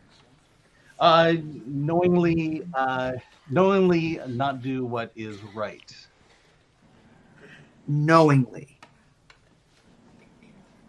Okay. So I listened to, obviously, excellent presentation. You talked about implications and some, you gave your take of the situation, but I'm having trouble explicitly linking to what you presented to the court to the definitions you just provided. So could you briefly re-walk me through the connection between fraudulent misrepresentation and Disney Star Wars? Yes. Well, I believe Anna had brought up first that there was an expectation among fans that Disney would continue on that Disney would continue the legacy that George Lucas had established. That is what we, as the money-paying fans of the franchise, were expecting. Then in the announcements leading up to it, the announcement of the acquisition of Disney, the announcements of the first movie, the photo as seen in the the script read of The Force Awakens, we were led to believe that the legacy characters would return, and in a much more significant way than had actually happened. And I would point specifically to the fact that Luke Skywalker does not show up until the very end of the movie. Okay, expectingly. There were laid out expectations, not explicitly stated, but fans were led to believe that this would happen. Such as if you buy a car, you were led to believe that it would actually work. Okay, actually work. So it sounds like you're saying that the fans went to the theater, they saw this content, and were disappointed. Is that a fair enough assumption? Objection, leading. Yes, I cannot speak to the fandom in general. Okay, I can rephrase. Well, I objected, which means you don't have to answer until the judge makes a decision on it. He's leading you. Sustained. So, expectantly. So, Disney expectantly put this message across to the fans that these things were going to be happen, and fans went to the theater. What they expected did not happen, and therefore that's fraud? Objection, hearsay. You don't have to make me full screen every time.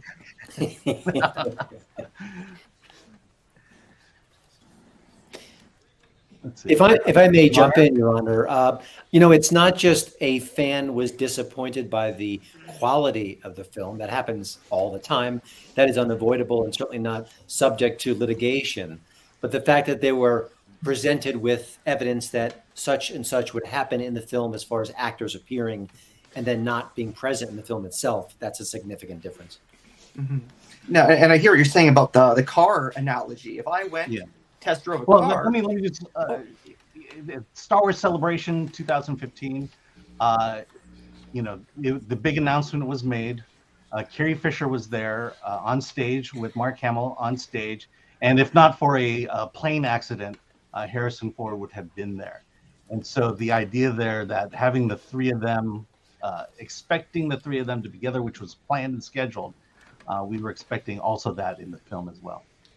And also the term Han, Luke, and Leia is part of the pop culture lexicon. There's a reason why we hear those names, string them together in that fashion. It's a significant part of the legacy that was not honored in those films. Always. In our own preparation, we referred to them as the big three. I heard some great stories here today. Great history lessons. I'm a history teacher myself. Really enjoyed it. I'm just having a little different. I'm a little confused that when did Disney Star Wars explicitly state that the big three would be in this movie and all in the same scene together? Did that ever happen? Can I just say, Dr. Gordo, that now it sounds like we've moved to open debate. Now that you've engaged with the prosecution, if you'd like to wrap up your comments for in terms of the charges, we can move to open debate, and it can be less formal than we're doing right now. Everyone can talk amongst each other, but what I'd like to see you do is kind of wrap up your argument without engaging necessarily the defense. You'll have an opportunity to do that once we move to open debate. And thank you again for your for taking this so seriously. You please continue. I'm sorry, Justice. Perhaps I missed. I was a little out of the loop there for a moment. I thought we were in open debate. So okay. I'm ready to proceed to open debate. Okay. Well, then let's actually formally move to the open debate format. Can I just say before we do that? So sorry to interrupt. Like, we still haven't heard Gordo's point, and I would like to know his point and where he stands on everything before we enter a debate. He has the advantage of hearing where everyone else stands, so I would like to hear where he stands. Dr. Gordo, if you would complete your statement. Obviously, you were leading to a point. If you could get to that, and then it's open debate, a free for all, so to speak, with limits, of course. Excuse me, Judge. Yes. In the private chat, Glenn asked if we can, after Gordo, come back to Thomas's argument because he had technical difficulties and was not able to articulate it to the jury. If Mr. Korn would like to make a brief statement before we move to open debate, we can certainly do that. I would like Dr. Gordo to wrap up, and let's get to open debate as quickly as possible. Dr. Gordo, you have the floor. Quickly as possible. I'm looking at this charge, and I am struggling to find when and where Disney Star Wars made explicit statements that were not followed up with and therefore meet the criteria for fraud. It seems to me, Your Honor, that the fans were simply disappointed. And that disappointment, that means something. That's real.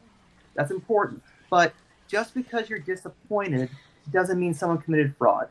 Thank you. All right. And Mr. Korn, if you would like to take the opportunity to make another statement or wrap up briefly. I could hear you, actually. You weren't on your best mic, but go ahead if you'd like to say something. I think I'm on my best mic now. Yes. Good. Okay. Anything you'd like to say? I just would like to reaffirm and add a little bit more to that. I did not see any actual fraud from Lucasfilm or Disney presenting 7, 8, and 9 in specifically, or just 7. They did say, we have a picture of the original. You have Harrison Ford, Carrie Fisher, and Mark Hamill in this big living room setting on a couch sitting together. They are in the movie, but there's nowhere in any of the advertising that they are going to be even together in one scene together, because this is a continuing extension of the Star Wars saga, and the saga has to leapfrog and make a new chapter in the story, and you leapfrog by letting the old characters push the new characters forward, which is what I believe has happened. Plus, I believe that the fans have been disappointed, and rightly so, I would agree, but we should also show our disappointment at the box office, and we haven't done that. We've given the Disney and Lucasfilm no incentive to change anything because we keep filling the theaters over and over again, and they keep breaking in the money. So in their bottom line people, and they see profit, they don't need to fix anything. And that is my summation. Can I interject? Both Korn and Gordo brought up fraud. The count is, which states in the Google Docs that I was given. Count 1 is fraudulent misrepresentation. If you scroll up, I think we can get that in open debate. Fraudulent misrepresentation, excuse me, is different than fraud. Fraud is defined as wrongful criminal deception intended to result in financial or personal gain. Fraudulent misrepresentation, according to Google definition, is a tort claim typically arising in a field of contract law that occurs when a defendant makes an intentional or reckless misrepresentation of fact or opinion with the intention to coerce a party into action or inaction on the basis of a misrepresentation. I proved all of that with my initial PowerPoint. There was fraudulent misrepresentation. Your Honor, can I make a motion to begin open debate? Yeah, it goes into open debate. You can wait, everybody, come on. Yeah. I think I just dented my desk. All right, so we are going to move on now to open debate. Okay. This will be a very loose structure.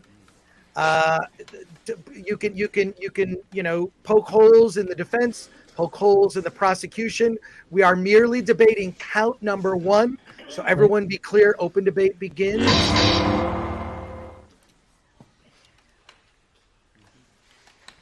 Open debate begins now. The floor is whoever speaks. This is open. Just to establish that fraud and fraudulent misrepresentation are two different things. Just so when we start this debate, we have that. I'm sorry, Anna. Whoever would like to speak right now, Alan and Mr. Ing and I will try to highlight whoever is speaking, and we will continue with this debate. Mr. Blackwood, just want to remind people is he's been working on some sketches. I see sketches of Mr. Toto. I see sketches earlier of Ms. Anna. I'm gonna see. So there you go. If you could lower the iPad a little bit, so we can see. Am I the Chewbacca one? Yeah, there you go. So, thank you, Mr. Blackwood. Thank you. Open debate. Anything that's on the table for charge number 1. Okay, I would like to address I'll let Gordo after this, but I'm chomping at the bit here. Sorry. Go ahead. Because it was the fraud and misrepresentation, and I don't see either here. There was no misrepresentation. When you're promoting a movie, you're teasing people into seeing what could be in the movie. You don't want to show the whole movie because you don't have the whole movie ready. So they're just showing that there's going to be Han, Luke, and Leia in the movie, and that's it. And they're going to be continuing the Star Wars saga with also new characters. So I don't see how anything else is either misrepresented. Well, George felt that way, and it was a fraudulent misrepresentation of the deal that he was getting and the treatment of his legacy. And George, the man who created Star Wars, felt that way. Objection.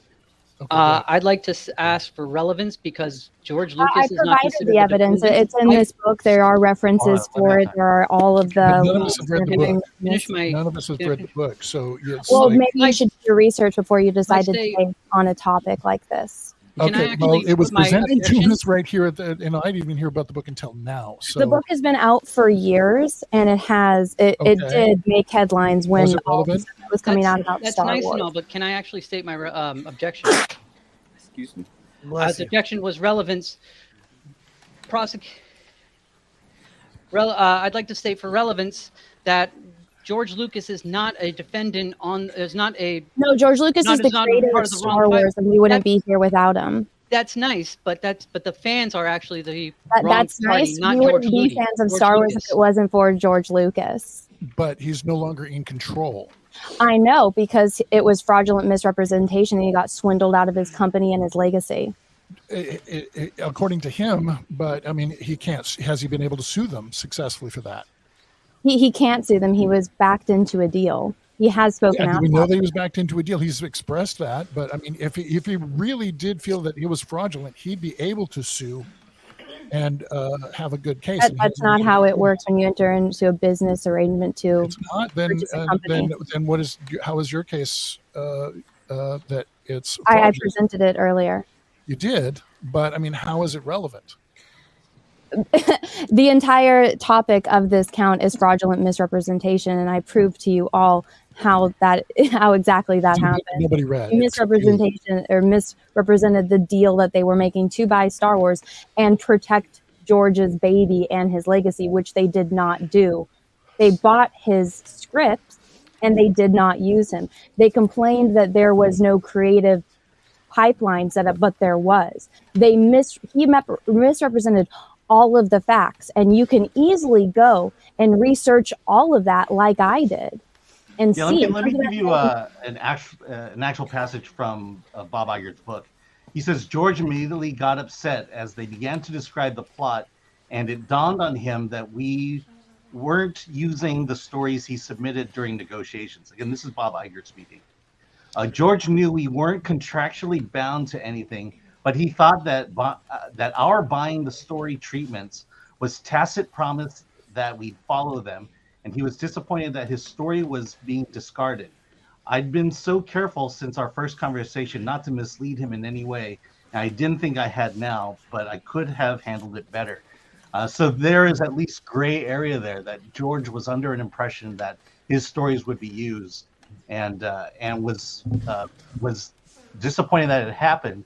And yet I think he knew legally he had no recourse in that case. We mentioned before how Mark Hamill basically does not appear in The Force Awakens, which is as fraudulent as possible for two reasons. One, there was that classic picture, that black and white picture of the entire crew, old and new, reading the script. Why was he even there? I mean, he must have been fetching coffee. But also, I believe that Mark Hamill himself did the voiceover for one of the teaser trailers for The Force Awakens. Now, he is a very talented voice actor, but certainly you could get any voice actor to read that material. But using him and connecting with the fans was, again, another misrepresentation of, oh, yeah, by the way, Mark Hamill, the actor you've been loving for 40 years, he will be in the story. No, he won't be. And we saw that too late. If I may. Mark Hamill was in the very last shot, but he was in the movie. Technically, he was there. Yes, technically. There were extras who had more room in space and from a certain point of view, Mark Hamill was in the movie. So if he popped his head in, he would be considered in the movie. Yeah. Yes. But I think what you're describing is what would be considered the bait and switch. Let's just take Mark Hamill for a second. You know, if Mark Hamill is doing press, he is doing teaser trailers for it. There's an expectation that he would be in the movie, and yet he is he is technically in the movie, but not in a way that is satisfying to the expectations of fans going into the film prior, not knowing anything about the movie. There were probably stormtroopers who were in the movie much longer, even though they had masks on, more than Mark Hamill. Yeah, Prince Harry and Prince William were in the movie longer than Mark Hamill. I think Father Dave has something to say. I've got a couple of things to say. First of all, the fraudulent misrepresentation that you're talking about is between the entities of George Lucas and Disney. The charges being brought are being brought by and against the fandom. That's my understanding. And so therefore, your evidence has no bearing on the relationship between Disney and the fans. I would 100% disagree with you on that. And the second point that I would like to make in reaction to Chris is that if you pay attention to the grand scope of the Star Wars story, Star Wars isn't the big three. And the 16 years that existed prior to Episode 1, George Lucas proved that. There were dozens of novels, dozens of computer games, one of my favorite role-playing games of all time. Only a fraction of those products included the big three, and yet they were immensely successful. Episodes 1, 2, and 3 did not include any of the big three until a little, reference to it in Episode 3. They were immensely successful. We could quibble about their quality, but they were successful. And they set up a template where you have Generation 1 with 1, 2, 3. You have Generation 2, 4, 5, and 6. And only a couple of the characters from 1, 2, and 3 made it into 4, 5, and 6. And so you have a template set about by George himself, where the big three are going to play minor roles or smaller roles in 7, 8, and 9. And anybody paying attention to the larger scope of what is Star Wars, and Star Wars isn't just Han, Luke, and Leia. Star Wars is our version of the hero of 1,000 faces. It's our story. And people through computer games and role-playing games and the novels made Star Wars their own story. And Disney continued that by bringing a new generation of characters. We can quibble about the quality all we want, but they were doing exactly what George set forth, at least in a narrative pattern. So to say that that's fraudulent, and fraudulent misrepresentation between Disney and the fans is just not true. All right, let me read out the first count. The Film Threat jury, the name on behalf of the citizens of the fandom of Star Wars, charges and accuses Lucasfilm Disney with the offense of fraudulent misrepresentation. On or about the 30th day of October 2012, Lucasfilm Disney did unethically and fraudulently misrepresent their plans for the Star Wars franchise as a whole, meaning George Lucas, the company, and the sale of Star Wars. Also, George was a big fan of Joseph Campbell, Power of Myth, Hero of 1,000 Faces. What you brought up earlier with Han Solo's death was the death of a villain, not a hero. It is very well laid out in not only Joseph Campbell's, but also Carl Jung's interpretation of what that means. Chris did an excellent video on it, or excuse me, Frank did an excellent video on it back in the day. But to, just go over your point, it's not just the fandom, and it's clearly laid out even in, when it first represents it, and then in the very last sentence it ends with Star Wars franchise and fandom. That would include George Lucas, the sale of Star Wars, and everything that pertains to that. I would also add to that everyone on the prosecution, I don't think any of us ever expected that the first movie, this first sequel, would be the Han, Luke, and Leia story. I think we all knew that they would be supporting characters and that they would be basically passing the torch on to the new characters, which is perfectly fine. And I think that was our expectation. I think, though, in the promotion of it, in the announcements being made about it, even early on with, when the purchase was made, the word had gotten out pretty generally that George had scripts ready to go. And so there was an expectation that fans had, and that, we can quibble about the amount of time. I don't think they should have been in more than half the movie, certainly. But there was an expectation that the characters we beloved since 1977 would appear in a meaningful way, and they didn't in that first movie.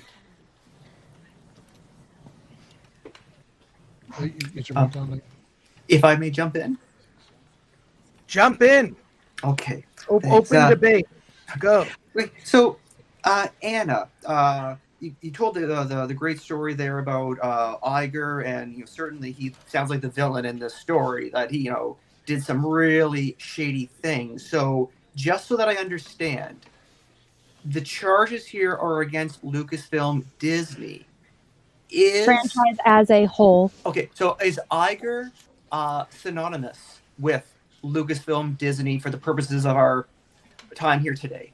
When you become the CEO of a company and you own everything under it.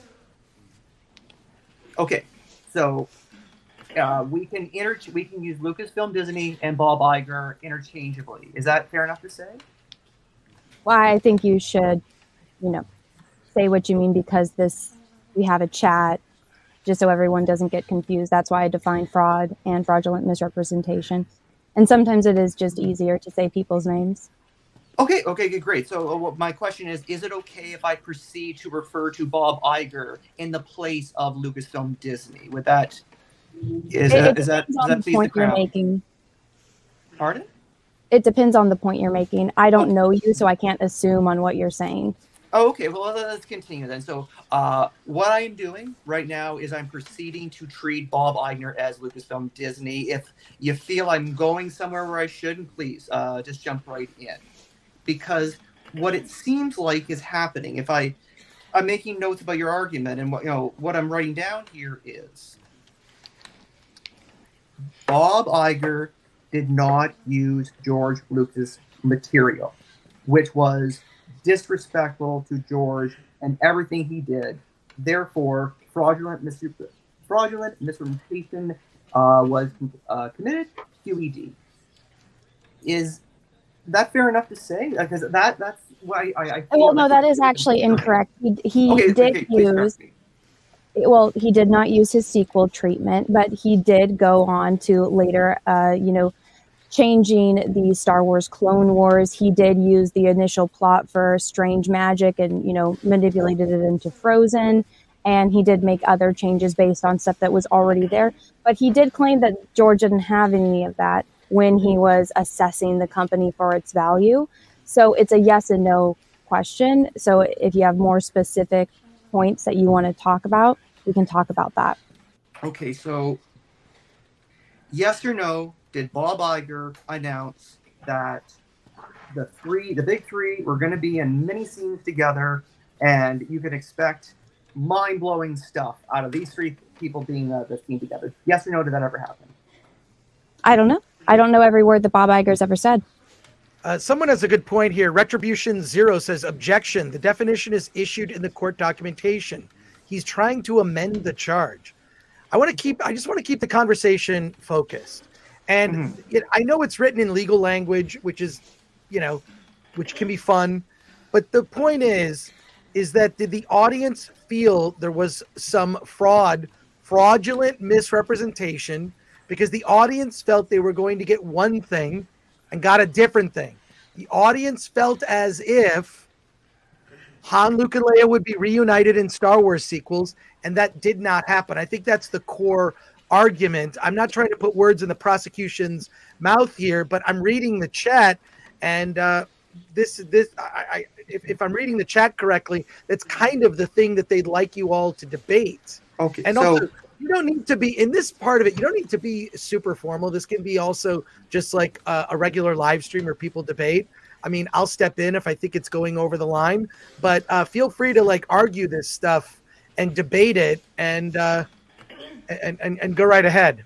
Okay. So bottom line, you paid for this, but they gave you that. Agree? You paid for this, but they gave you that. That's certainly an element of it, yes. Okay, you paid for this, but they gave you that. There was, if I can tell a very quick story, there was a Canadian businessman went down to the island of Turks and Caicos to open up a movie theater. Can I just say, can you not block your mouth because it cuts off from your microphone? I'm sorry.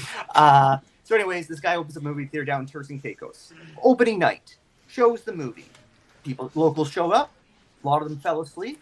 They got up, and afterwards they went up to the booth. Yeah, I didn't like the movie. I want my money back. And they tried to explain that's not how a movie works. I'm very sorry if you didn't like the movie, but you bought it, you used it, that's it. No, I really want my money back. I'm sorry, we don't do that. So they burned the theater down. That's the end of my story. The point is, here are people who feel they went and paid for something, they didn't get what they wanted, and they came out with this. My point being, disappointment. I mean, I just can't equate disappointment with the feeling, I got ripped off. I paid for this, I paid for this, but they gave me that. So, rhetorical question. Picture yourself, December 2015. You're on the way to The Force Awakens, and an insider calls you up and says, hey, I got to tell you, Han, Luke, and Leia are not in a scene together. Do you proceed to go and watch The Force Awakens, or are you so offended you don't go? I just want to point out that the chat, someone in the chat, Zavin, who's a member, thank you, says this is the worst metaphor ever. Can I actually answer the question? Yeah. Okay, sure. So I actually have a perfect example for that. I would like to point out first that it was a straw man argument. Also, I'll get to it, but so I know we're all Star Wars fans here. This is a Star Wars trial. Star Trek is also a nerd fandom aspect of it. And one of the best sci-fi movies ever made, which is critically acclaimed as one of the best sci-fi movies ever made, is The Wrath of Khan. And Khan and Kirk are never once in the same room together. I mean, they talk through the screens like we are now, but never once are Ricardo Montalban and William Shatner in the same room. But it still has that dynamic energy, that tension, and that heart behind it. So you can do a movie where the characters aren't in the same room, never are one-on-one with the scene together, and still make a great movie. So that's, an example for your point. Another point is, which I think you had one story and then you kind of went off on another. Can you make the first point again? Because I did have something to say and I got distracted by your second point.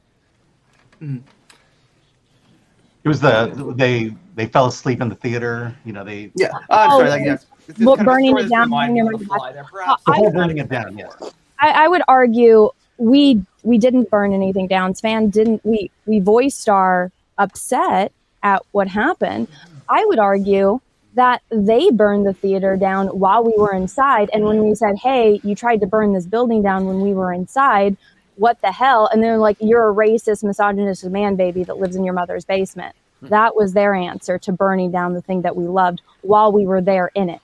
Yeah, I think to your metaphor, it would be as if Disney had bought your favorite movie theater, showed a bad movie in it, and then all the fans burned it down. There was already a relationship with the movie theater prior to the new owners coming in, and there's that upset. And then let me also make this broader point. The entire charge is the fans. Basically, it's the murder of the Star Wars franchise. The accusation that Disney had murdered the Star Wars franchise. And the reason we are going into this specific point is because this is the first charge. The first, we're saying that this is where it all began. Okay. This is the first step that Disney took. And we will go down the line with the weeks to come to just build upon this point. Okay. And I think here what we're trying to say is that we were promised something. George Lucas was promised something. And by bringing George Lucas into it, in a way is a connection between what fans expected. Because what fans expected is what we thought George was what he expected as well. We were talking about. Excuse me, Mr. Ng. Let me just say this. Dr. Gordo told a story where someone fell asleep in a theater. I'm falling asleep during this debate. I really want to see you all step up. Okay. Your dog is ugly. Hey, I'm serious, Mr. Ng. You have grimaced your last time in my courtroom. I see you smiling in between arguments. Oh yeah. It's hard ever. Let me enlighten you. A series of very short videos. George Lucas's name has been invoked many times. I think it would help everyone here in this debate, because we're gonna maybe go another 20 to 30 minutes on the debate before we wrap things up. But I think we should bring Mr. Lucas into the conversation. Just indulge me with a series of very short videos. The problem is that making film is an art. Selling film is a business. Right. The trouble is that they don't know how to sell films. As a result, they try to make you make films that people will go to without them having to be sold, which is the real key to the problem. And if they weren't so backward and, they just, if they can't put a film in a theater and have people rush to the door, they're not interested. When I took over the licensing, I simply said, I'm going to be able to make T-shirts, I'm going to be able to make posters, and I'm going to be able to sell this movie, even though the studio won't. One more really quickly. You're always surprised with characters. I mean, in film, it's even more dramatic than it is in writing, because eventually you actually take a real person and stick them into that character. And that real person brings with him or her an enormous package of reality. I mean, 3PO is just a hunk of plastic. And without Tony Daniels in there, it just isn't anything at all. One more. I did research to try to distill everything down into motifs that would be universal. I attribute most of the success to the psychological underpinnings, which have been around for thousands of years, and the people still react the same way to the stories as they always have.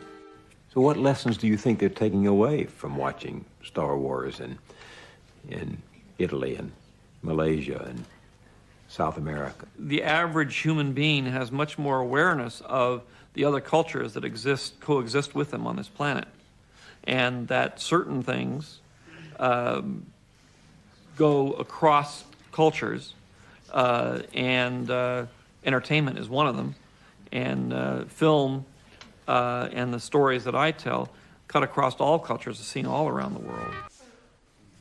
One last one. What I was trying to do is stay independent so I could make the movies I wanted to make. But at the same time, I was sort of fighting the corporate system, which I didn't like.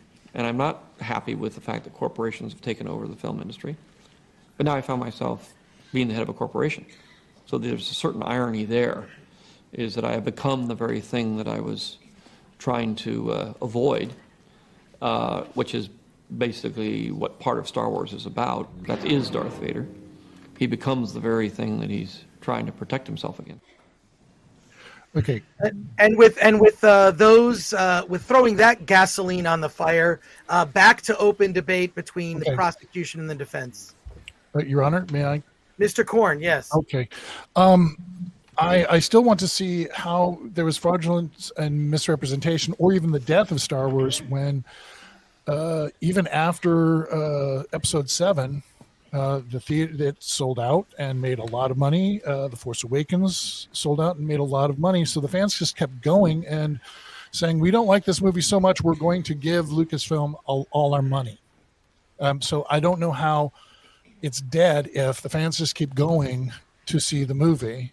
To Lucasfilm and Kathleen Kennedy and Bob Iger, it's not dead at all. It's very vital. We have The Mandalorian, we have Boba Fett, we have other cartoons and other shows and games still being produced that are still very popular. And so I don't see how it's dead, and I don't see how there was any sense of misrepresentation when they do have Episode 7. They have, the hero's journey. They have some of what is set up, because even Lucas himself said, "Hey, I became the very corporation I, set out not to be," ironically. And he did, and he gave us the prequels. And I have to bring up the prequels because there's a jumbled mess there for the writers and producers to latch on to make it all connect to 7, 8, 9, 1 through 6 to connect on and carry on. And so there's a lot of continuity that's really hard, and they still managed to pull off what they could. And whether Lucas is directly involved or not is irrelevant. What we've seen on the screen is, and we still, and Star Wars is support, but we still, the only reason it's on life support is because the fans just keep filling the theaters. And if we really wanted to die and say we don't want this, we have to let them know with our wallet. Well, to argue, sorry, can I argue that point before you go? My colleague has the floor. Not you. I was saying the guy that was pointing. I didn't know you wanted to talk, but I'm sorry. I think you're muted. Father Dave, you're muted. Yeah, there you go. Just really briefly to argue your point, there is a clip out there. It's actually my intro on my channel of Mark Hamill giving a presentation to young actors where he says, just because a movie makes money doesn't mean it's good.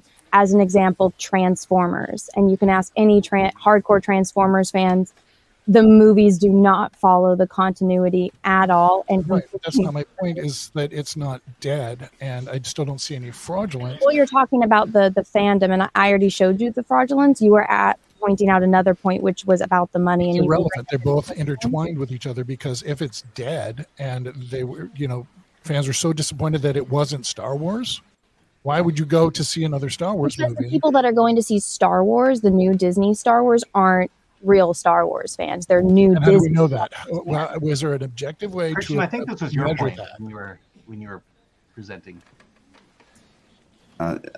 Can I speak to this? Can you hear me? Yeah. Okay. Yes, Father Dave. There's someone I know at 200 Watt Studio calls me out as disingenuous, and that I'm building a straw man. And I think my colleague is making a very important point, and that is that people are disagreeing with my assessment that Star Wars isn't George Lucas. Star Wars isn't Disney. You just heard that, George talking about C-3PO, putting a human being in there. Film is a collaborative process. And part of that collaborative process is the audience and how the audience interacts and participates in that story. And Star Wars as a franchise is not dependent upon George. It's not dependent upon Disney. It's dependent upon us. And our interactions with it will determine the future of Star Wars, not Disney, not George. And again, for 16 years in between Return of the Jedi and Phantom Menace, Star Wars existed almost solely in terms of new content as participatory media, games. And we played characters in the Star Wars universe. And that Star Wars universe continues to live in those games. And so we will continue to make Star Wars as fans. And it doesn't matter what Disney does. It doesn't matter what George does. Real quick, Ms. Anna, many were saying you should play She-Hulk in the chat. Leave that up to them. One of my favorite characters, but I am far too short and I cannot turn green. Okay. Well, John Long, last name, who's a member, says, now you have to define a real Star Wars fan. I can't wait to hear that. I have many, many times on my channel. You can go like, subscribe, and watch those videos. But I did have a point for what was just said by Father Dave, is it? Father Dave, yes. Father Dave. Okay, you brought up how it doesn't matter with George Lucas. Then you brought up the EU, which when it was the years in between, George Lucas had final say and approval of all of those characters. So it was still George's guiding role in all of it.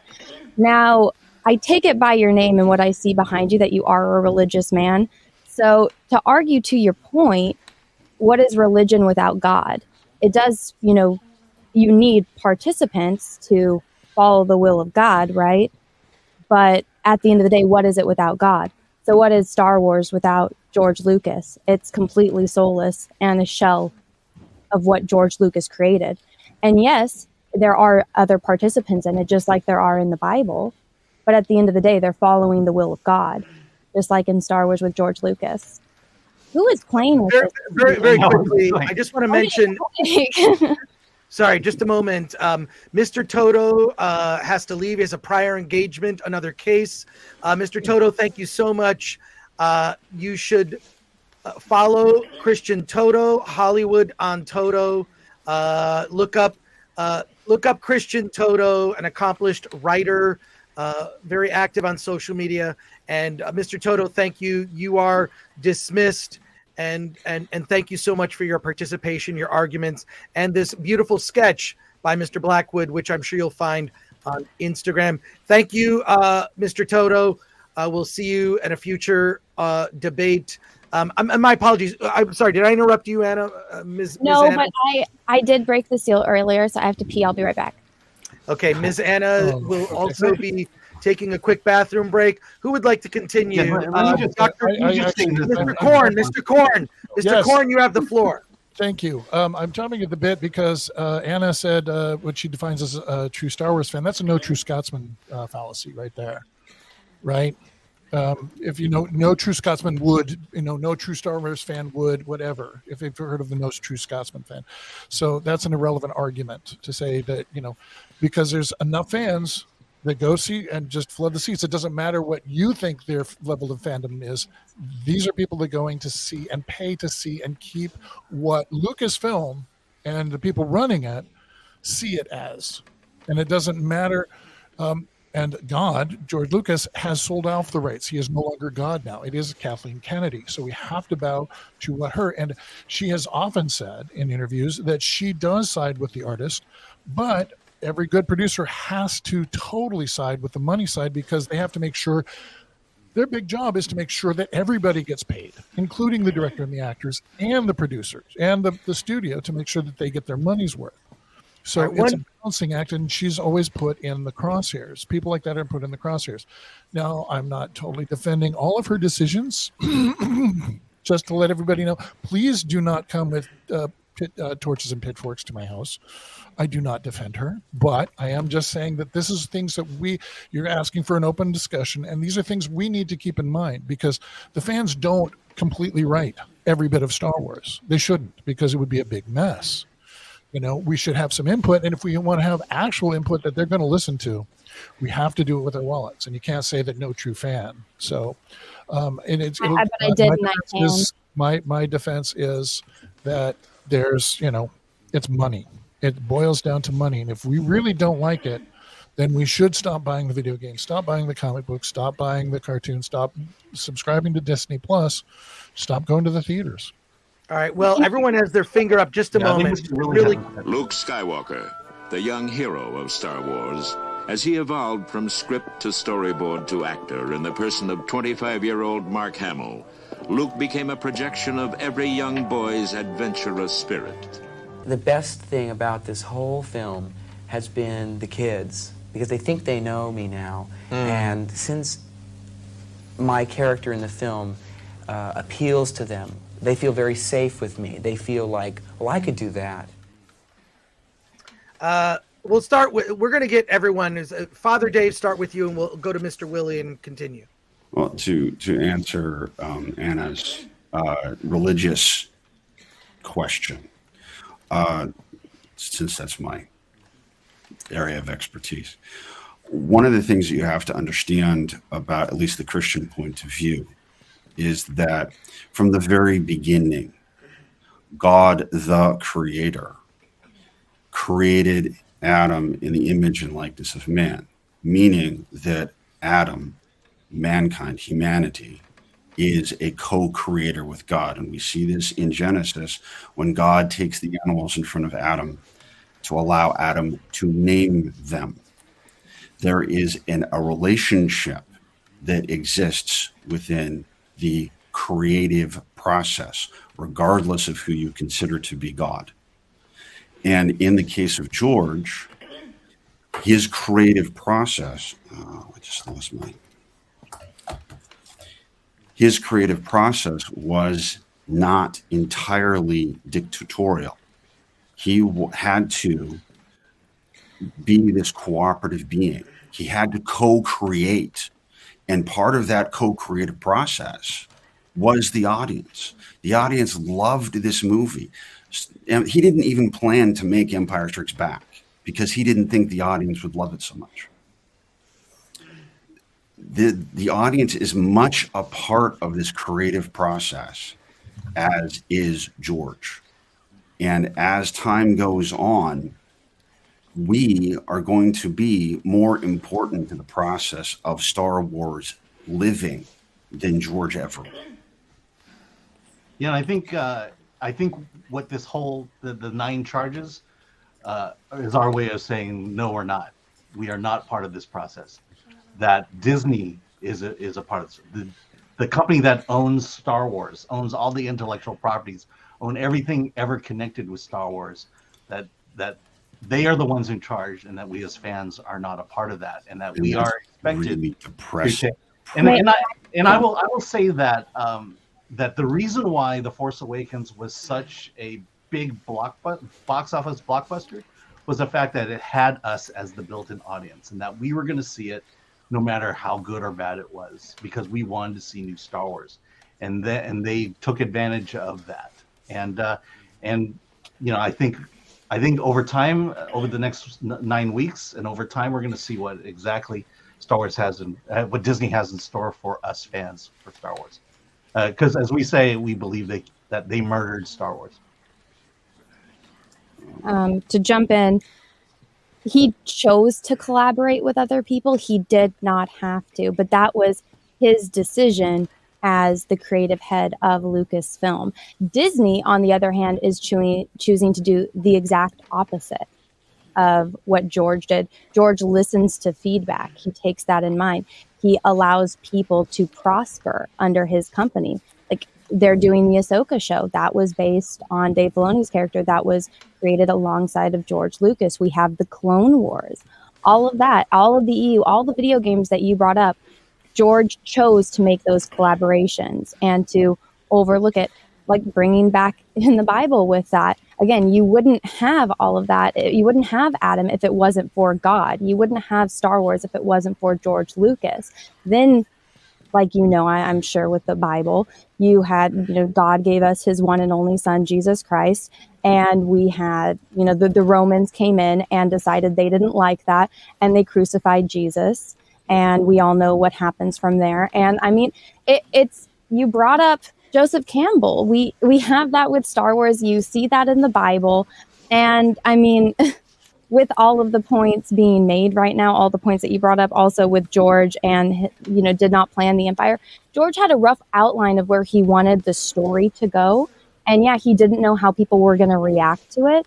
And that's why the first Star Wars film is, a completed story in and of itself. And you can watch that by itself, never see the rest. And it's a complete story. But George did have plans for where he wanted things to go. And as, creative people, even if they get told no, they're always going to find another way to do things. And I mean, that's shown in the Bible as well. When you're told no, you find another way to do things. That's, when the Christians were being persecuted by the pagans and the Romans, and you weren't allowed to show your religion. That's where the fish comes in. They would write it in the sand, right? To let them know that you're safe to talk about, Jesus with us. And that's kind of what's been going on with all of this. So you can bring Star Wars into every asset of reality. Yeah, well, you just made my point. I made my point. No, you just made my point. No, I didn't. Willie has. But what I find very ironic here is the fact that suddenly we're suddenly transformed into the idea that the people who are supposedly defending Disney and the people who are actually defending the participatory power of the audience and the people who are supposedly prosecuting Disney are the ones trying to hold up the myth that Disney actually That's not exactly what I'm doing at all. I don't understand that point. And that it's all up to, we're completely beholden to Disney for our ability to participate in and love and do Star Wars. And I think that's a lie, and I think it's unfortunate. Okay, Mr. I don't think you're understanding the point I'm making. Okay, we did. You're understanding the point I'm making either. Okay, so we disagree. Mr. Willie, go ahead. Say what you want to say. You're muted. Thank you. So my point is to the fact, well, there was a lot of points, honestly, but when you look at it, George Lucas is like, as someone had once said, filmmaking is a team sport. And, George Lucas, while he needed a team to make his movies, while he is considered an auteur, I mean, he needed that team to be able to make his movie. He changed C-3PO's character from being like a greasy used car salesman to being like a butler, but just because of Anthony Daniels' taking of the role. For example, of him, kind of changing his gears. The problem is, I think, is that George Lucas played ball and was open to criticism and was open to new ideas and in his own way. And Disney is doing the same. They're just doing it they're just playing their ball. And they bought Star Wars. they bought Star Wars from George Lucas. George Lucas signed those documents, collected that money, and yes, while he was miffed that they didn't use his story treatments, that happens in Hollywood a lot. It's not a fraud. It's not fraud that he used it.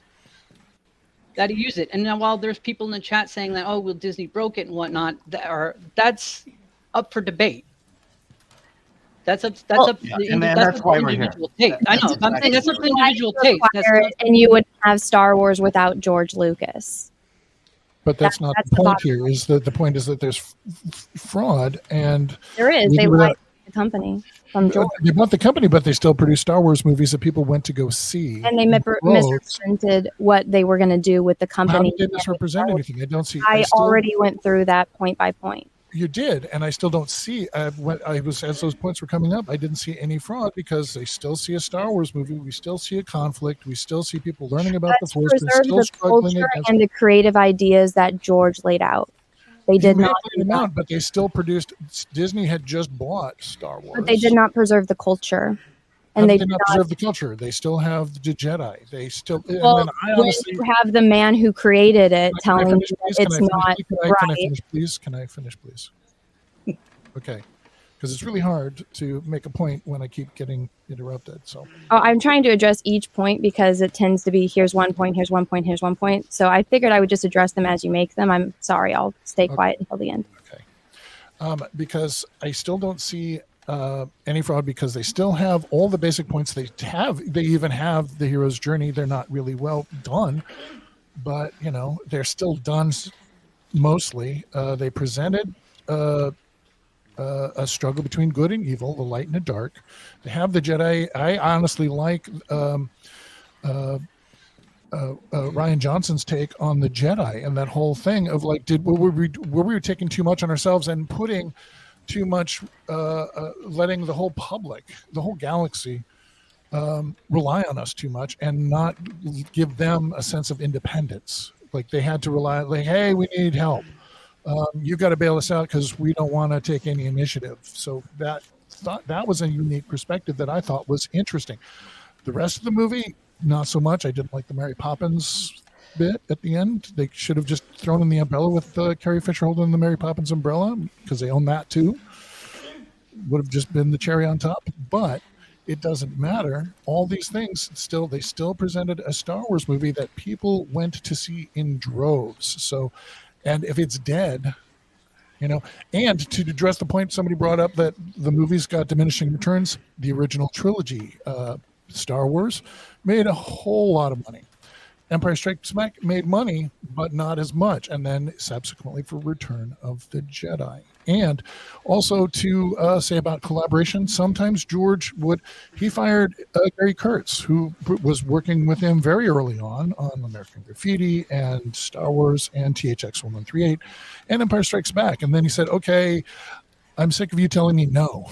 So he hired, Eric Kazanjian and other people that just would not argue with him too much, and which is fine if you want to get things done faster, but then you get Ewoks and you get midichlorians, weren't a great idea. And then he's jumbling around with the prequels, which are a jumbled mess, which is also lays a harder groundwork for something to grasp onto to set up for the sequels. So now I'm finished. Okay, so I took notes so I wouldn't interrupt you. All right, I'll just go backwards since it's fresh in my mind.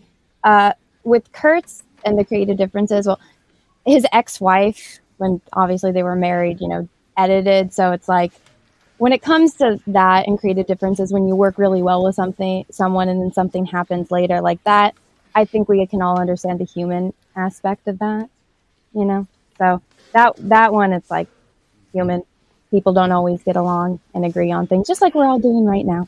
But I like the Ewoks, but that's because I was a child when I watched them, and I like cute and fuzzy things. But this is all just my point of view and your point of view. It really doesn't have. You can see the zippers in the Ewoks when you watch it in the theater. I'm sorry, what? You can see the zippers on the Ewoks when you see it in the theater. That's all. I never got to see it in the theater. But they had it last week in the theaters as a Fathom event. Did you know that? Well, no, totally off. Where I live, it's just all the rich people that don't want to deal with their children. They get the movie tickets. So if you go to any theater by me, unless it's 21 and over, it's right. Okay. It's naughty teenager. All right. Anyway, carry on. Sorry, I just thought it. So yeah, I don't get to see a lot of them in theaters. But Star Wars being dead was your claims about it, and how it's still making money. What about Solo? Solo lost money, and then Bob Iger came out and said Star Wars fatigue. Then the other one, Jedi, with The Last Jedi have too much power and everything in the galaxy. I think you should watch the Clone Wars, because there's a lot of points that plots like that in the Clone Wars, and how they go to kind of more obscure planets, and how it's like the Jedi aren't here. They even touched on that in The Phantom Menace when, Qui-Gon meets Shmi and Anakin. He's like, hey, like this kid's got a lot of midichlorians. Why didn't if he would have been in the inner planets, he would have gotten discovered. So there are those elements. You should also read Timothy Zahn's trilogy and then duology, because they talk about. I've read those. Yeah, and I've seen the Clone Wars, and I've actually seen I started to watch the Lego stuff, and there's some good stories in there. And people bringing up, I see in the chat, people bringing up The Mandalorian 1 and 2, amazing. Every single episode, we had to pace ourselves and not marathon watch them, binge watch them, because I wanted to really enjoy them. And then they fired a really great actor that was playing a great character. Now they had to change everything. So that's going to throw everything out. And so you got pettiness going on. And Hollywood's rife with that. Hollywood is rife. It's not just a Lucasfilm thing where somebody doesn't like a big producer doesn't, or even a little minor producer or executive somewhere goes off and says, I don't like you. I'm going to do whatever I can to get you out of here. And it's not the first time this has happened. So to say that it's possibly, Kathleen Kennedy, it might be for whatever reason, this is not new. And this is something that Hollywood just it's part of the machine now. I want to. First of all, we've been going for 2.5 hours now, more than 30 minutes of open debate. I'm going to read. So we're gonna wrap up court for today. I'm going to read some super chats that people brought in. We have a lot of them. If anyone would like to drop off, feel free to exit. We'll do super chats, but we'll also continue debate in the middle of the super chats. Any comments from anyone? Any questions? Did you have a good time in court today? If I may have 60 seconds, put me on a timer. I just have a few things I'd really like to say and be done with it. I'll give you 55 seconds. So Anna, great point about Wrath of Khan. Fifth Element's also a very good example. And I apologize to the jury for being all boring. I'm a teacher. I know what I'm boring people. I do pay attention to the meanings of words, because words are the closest thing we have to magic. Preciseness of language matters. My point being that the anecdote I told earlier about the theater, fans got upset. They burned the theater down. I'm very glad we're not burning things down. We're having a nice conversation here. And I'm just hearing what you're saying. I feel... you're coming from a place of hurt. You were very disappointed with the quality of these movies. They really dropped the ball. The charge is not, is Disney guilty of disappointing people? The charge is Disney guilty of committing fraud, which is a conscious and malicious act? So, members of the jury, you really think they sat around like, oh, yeah, we're really going to screw these fans over? Or did they drop the ball? Thank you. I would just like to point out again, it's not fraud. Fraud and fraudulent misrepresentation are two very different. They are similar, but they are very different things. And like you said, words are the closest thing we have to magic. So it is important to distinguish that. Also, what kind of teacher are you? Presently, I'm special education, but I've taught everything from grade 4 to undergraduate university in 6 countries. Like what subjects? I'm sorry. Oh, history, English, sociology, creative writing. And again, what I've been doing lately is working with severely handicapped children. It's called the Autism Spectrum Disorder County Class in Ontario. Oh, we're close by. I'm in SoCal too.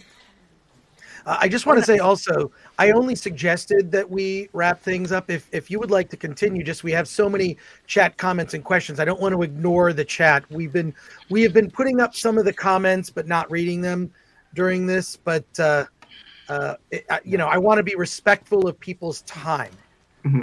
I'll also say that it wasn't The Force Awakens that made fans want to burn the theater down. I mean, we're basically talking about this. I believe it's right after Kenobi came out, and that was the feeling we had, that Disney had finally had, that was kind of the last straw, and that's when I feel like, we seriously started thinking about burning the theater down, so to speak. Mm-hmm. But this has been over time, and we're just with this particular point stating that the foundation of where Disney has brought Star Wars to today started from the purchase of Star Wars and Lucasfilm, and that's where it all began. It kind of feels like, wait a second, this lesbian bar doesn't have a fire exit. Like, how long do we need to sit here and look around before we realize what's going on? And it does get to a point where should one recognize fraudulent misrepresentation? Is it something that you should notice, like that car analogy we heard earlier? You drive it, the wheels fall off. Yeah, you know what? I think there's some fraudulent misrepresentation going on here. Or is it something that we can only understand from years of taking it in and having... But either way... I mean, I'll speak to that. Let me speak to that real quick. I think I think the general feeling when The Force Awakens came out was that it was a great movie and that Star Wars is finally back. And what you do see is that over the weeks and months, that feeling started to sour a bit, and that the same thing happened when The Last Jedi came out. There was a lot of fans. I was a big fan of The Last Jedi, but half of the people weren't. We had the Last Jedi debate, and with The Rise of Skywalker, you just started seeing this downward progression, and I think that's what we're really addressing overall here. Well, if I may, I would argue that, because I know a lot of people in the chat, and I know I forget if it was either you, Alan, or Anna said a little bit about Solo, is that yes, Solo was considered the first Star Wars flop. However, Rise of Skywalker, love it or hate it, it still made over $1 billion. So it's not if we're going by the same argument that, because of the Last Jedi was killing the fan base, and that they immediately were losing money because of Solo, then why didn't the Rise of Skywalker make less than $1 billion? Luke Skywalker, Princess Leia, Han Solo, Lando. Also, based on how much a movie makes doesn't mean it's good. That's according to Hollywood. Terrible movies that make a lot of money. Yeah, that's true. But in Hollywood, from the business standpoint of Hollywood corporations, that is exactly how they can tell when something is a hit or that is something is considered quality or not, is how much money it makes. And if we're going by, I'm looking at the numbers here. Domestic. So I don't have the global numbers right now, but domestic, Star Wars, The Force Awakens made over $1 billion domestic. Rise of Skywalker did the worst of, it did slightly better than Attack of the Clones at just over $500 million. And again, I'm talking domestic here. Yeah. And so you do see a massive drop off when it comes to where it started with The Force Awakens and to where it ultimately happened. Half of the box office disappeared at that point. Real quick, the chat is asking for Mahler. Mahler will be in a future episode. You were giving me hell for taking too long. How are you going to manage Mahler? What? Can you keep him? That's okay. Do we need a special time limit for him? Look, I want there to be some structure to the debate, but that doesn't mean that people can go slightly off, and debate as you would in real life while you're waiting in line at a convention. I also want to say thank you to Dr. Gordo. I have a stepbrother who has Down syndrome, so thank you for working with kids with special needs. That's very admirable. I'm going to read some super chats. and we'll continue this. We will continue. The audience seems to be enjoying what we're doing, and we will continue. But we've just had a lot of comments from people, and I want to make sure to get them in. I want the audience to know, the jury to know that you are being heard. So thank you very much. I'll go through these. Cardinal Thin for $9.99. Hey, Chris and Alan, sup to the chat and the mods. Thank you very much. 200 Watt Studio for 2. To the teacher, thank you for teaching special needs. Caligulove for 11 says, Mr. Frank Gore, I missed episode 1. This is a great idea, and it was fun to be in the audience. Hail and cheers to both sides. Anna, you were fire. J Bama fan, CG Meat Machine for 2. Haven't watched a thing since Gina was fired. Interesting.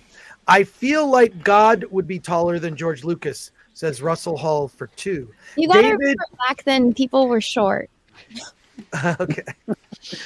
David March for 550 says, can I just say, having watched the prequels, I am thankful that George didn't make his third trilogy. Without Kurtz, he would have screwed them up too. Oh, without Marche too. Yeah. Jake Skywalker for 199. George is the only reason we are still here. Scott McKenzie for 2. They lost more than half the audience. Sean Hu for 1429. The argument should be, was it reasonable for fans to expect the legacy characters to be presented properly based on the promotional materials, and were they presented that way? I would have, if I were on the prosecution. I'm not saying what the prosecution should do. There's a very good show recently that honored legacy characters, brought in new characters, told a story, was honorable even to a starship, and that is Star Trek Picard Season 3. That's all I'm going to say. It's fantastic. You should watch it. If I were on the prosecution, I would have brought that up. Mr. Ng, Ms. Anna. I was given a time limit. I had to cut down a lot. Okay, well, I'm going to notice how long you give Mahler, though. That was Your Honor. Your Honor. Yeah. Yes. That was, we were going over that very issue last night, and then technical things happened, and then we got caught up in the emotional dealing with everything else, addressing stuff that came up at us. So we dropped the ball there. That's, you know what? It's fine. The jury will ultimately decide in the coming weeks. Let me get through these chat. Nerdgenics for $4.99 says, loving critics court. Let them debate their arguments through definitions, comma, evidence, one by one. I'll say this. This is a made-up show that's never been done like this on YouTube. We are kind of making this up. I mean, I just want to see people who disagree debate respectfully. It's something you don't see on Twitter. It's something you rarely see on YouTube. I want people who disagree to debate and be respectful towards each other. Now, it doesn't mean it can't be fun. You can't, some playful ribbing. Playful ribbing is fine. But I don't want... Also, this is not a real courtroom, and we're not real lawyers. And I think this is as close to LA law as we're going to get. So that's not even a real tie. Alan is wearing one of those. That's like a filter, like on InstaChat or whatever the kids are using. Anyways, I don't think you want LA law. You'll have like crackheads and hobos and stuff. I don't think you want that here. Thank you, Nerdgenics. These aren't even real glasses. These are like those blue blocker glasses when you look at a screen too long, which I think I need now. So there you go. Thank you, Nerdgenics. Appreciate that. Loud Bob. I've talked to Nerdgenics, I believe, on Twitter. So thank you. Always enjoy the conversation. Loud Bob for five UK, pounds. People can like what they like, but you can't argue with diminishing returns. Patrick Lemire for 2. Galaxy's Edge is where you go to beat Disney crowd. Angry Yeti TV for 5. Iger and Kathleen Kennedy are both on record stating that there is no source material for Star Wars. I would classify that as fraudulent misrepresentation. Yeah, and it's the same thing that happened when Bob Iger was buying the company. And I mean, I would highly recommend, if you guys haven't read this, to go and read it. It is very eye-opening on why give Bob Iger more of your money. Well, I would, yeah. Oh no, I'll buy a used copy or get it at the library. But it's like it would have been nice to know before the case, and I would have read it to like prepare myself. Well, I mean, truthfully, it was I think Sunday night or Monday morning. I invited everybody, and you really only had a couple days. But I'll tell you this: invited me like 3 days ago. Yeah. Look, throw me in the middle of a debate where I know a lot about something. I don't need to prep at all, which I did not for today. All right, 200-watt studio for 20. Father Dave is disingenuous. He is well aware the prequels were advertised as prequels. Disney sequels made a point that the original cast would be in it. Father Dave is gaslighting and omitting relevant context to build a straw man. Yeah, well, that's a little harsh, yeah. That's a little harsh, but I'm just reading the comment. Skotsky02 for 50. 50. I'm a Beardo fan. If there is still an opening, I would like to represent the prosecution regarding the misuse of Star Trek canon. If it is already taken, I would like to present evidence to the court on Disney's terrible handling on the warfare side of Star Wars. I'll say this. I am currently inundated with people who want to be a part of this trial.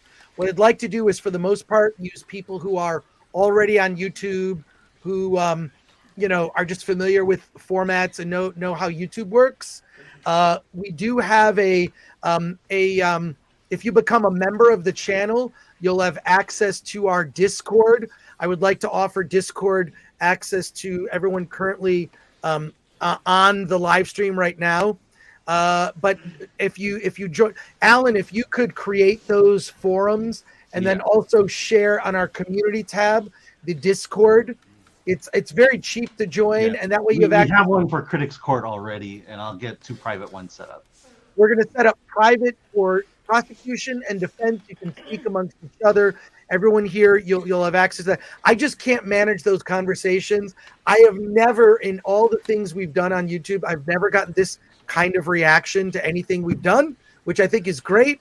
And I think it's great that we can disagree and coexist. Because when The Last Jedi came out, I saw something that I thought, I'm be really honest here and tell you that I saw something I thought was very distressing, which was people being angry at other people because they either liked or disliked a Star Wars film. Now, it's fine to dislike it, and it's fine to like it.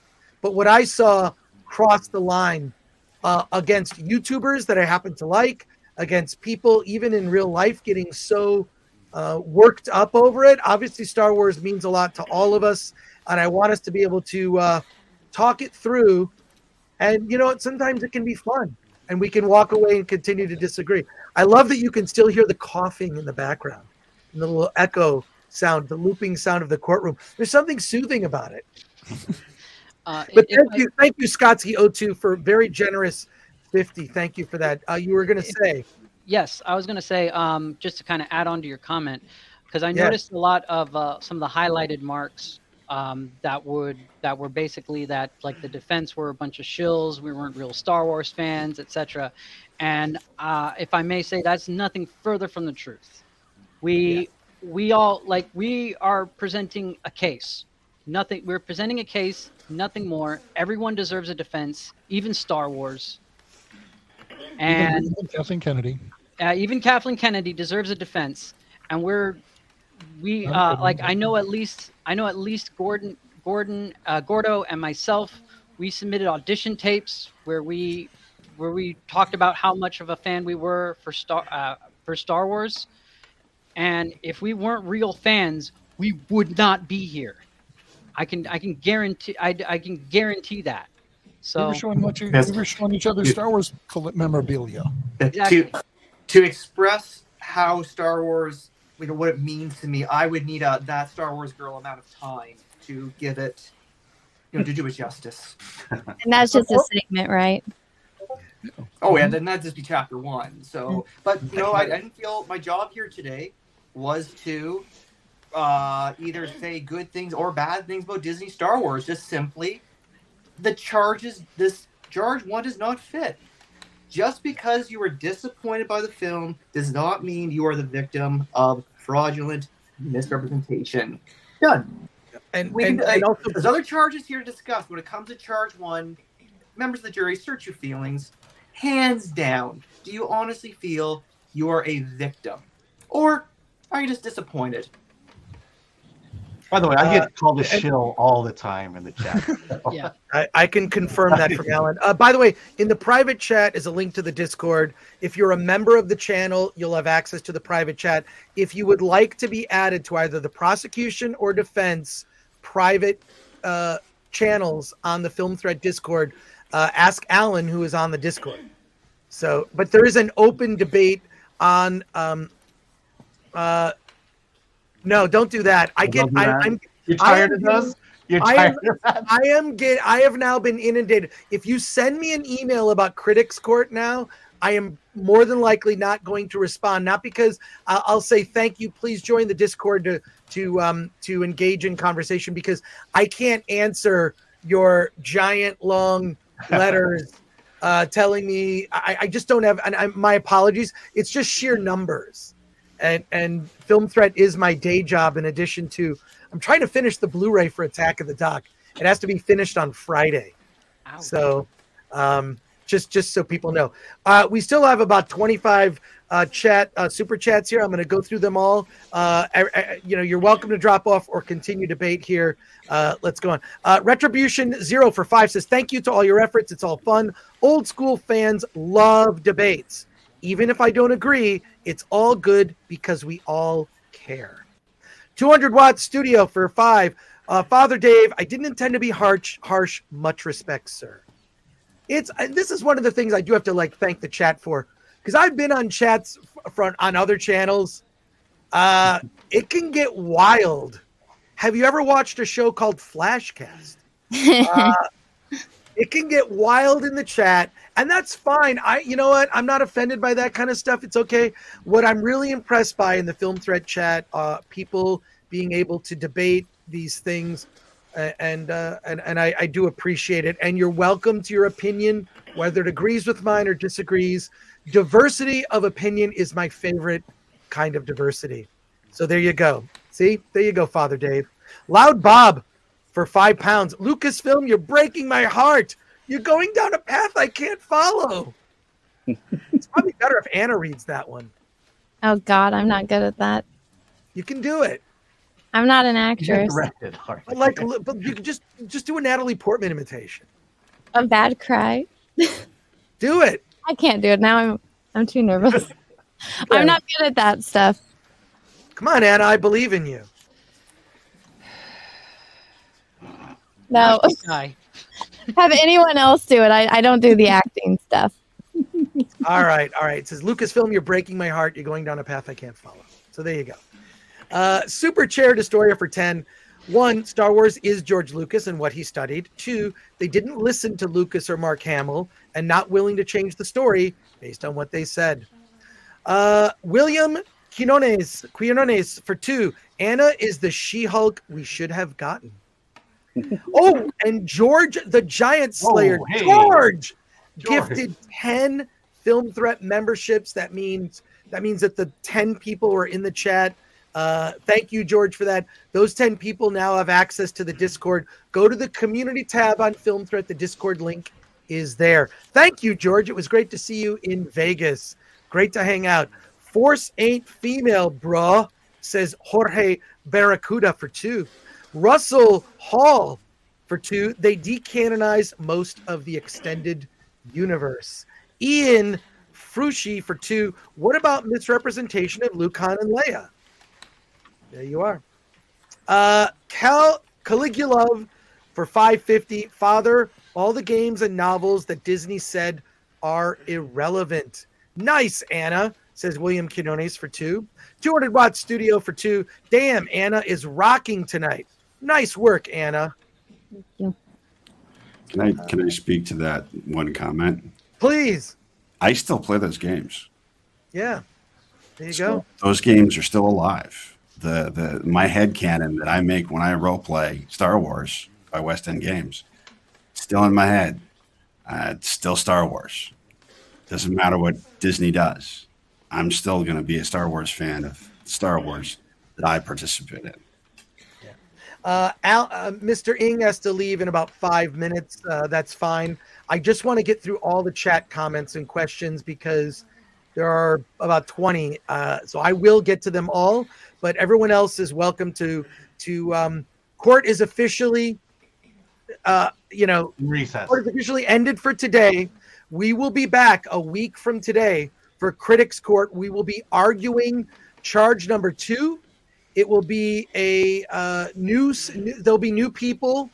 I assume we'll have a few people from this week, but I'd like to be able to rotate in a group of people as well to continue and mix up the conversation. But a week from today, we will be back. My promise to you, we're going to go through all 9 charges. It looks like we'll probably wrap up the case right before San Diego Comic-Con in July. So this is going to be a long one. This could be longer than Amber Heard and Johnny Depp.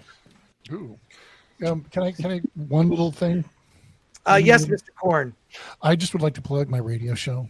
Yes, please. Yes. Okay. Yeah. When you drop off, please plug your show. Okay, yes. Yeah. I do a show called Seeds of Cinema where we play music from movies and talk about the movies we saw the past week. My roommate and I, and it's online, outnorthradio.com every Sunday at 2 p.m. Alaska time. So we're 1 hour behind Pacific time. We have our own time zone. Wait a sec. Are you in Alaska? Yeah, I'm in Anchorage. Oh my God. That's awesome. That's the snow's melted finally. Yeah, whenever I travel outside of the Los Angeles area, I'm always impressed at how great the air smells. Yeah, when I go down, I go down to California. I have to go visit I'm going down to my father's funeral in June, and I'm sorry. I'm sorry. I love my dad, but he wasn't Joan Crawford or Daddy Dearest, but he wasn't the world's greatest dad either. So. But every time I go down, get off the plane and go, what the hell is all this? Well, who also had a father that maybe wasn't the greatest? Luke Skywalker. So but he turned out to be okay at the end. He just pulled his helmet off and boom. Still murdered thousands of people and cut off his son's hand. So at least your dad didn't do that. Yeah, cut off your hand as far as he cut his father's hand back off in return. Yeah, that's true. Fake hand. Yeah, there you go. Did he turn about his fair play there? You're saying? See how he didn't know it at the time. All right, back to these super chats, and Mr. Ng, you need to leave. Yeah. Would you like to plug anything? We're going to be back on Friday to do normal Film Threat Livecast. We'll be reviewing movies on Friday. Yeah, no, filmthreat.com. Lots of reviews going up, and Friday at 9 o'clock a.m. Great, Mr. Ng, thank you for your service in court. Like I say, before the end of this trial, you may earn a Red Lobster gift card so that you can go to Red Lobster where they serve fish and you can eat the bread, which is the best thing they have at Red Lobster. I live in Alaska. We don't have any up here.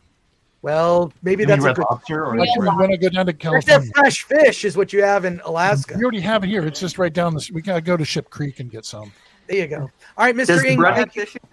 Thanks a lot, Mr. Ng. Thank you for your service today. I'll see you on Friday, my colleague. I appreciate it. Right. My friend and colleague, Mr. Ng. Love you too. Okay. All right. Take care, Alan. Like kisses.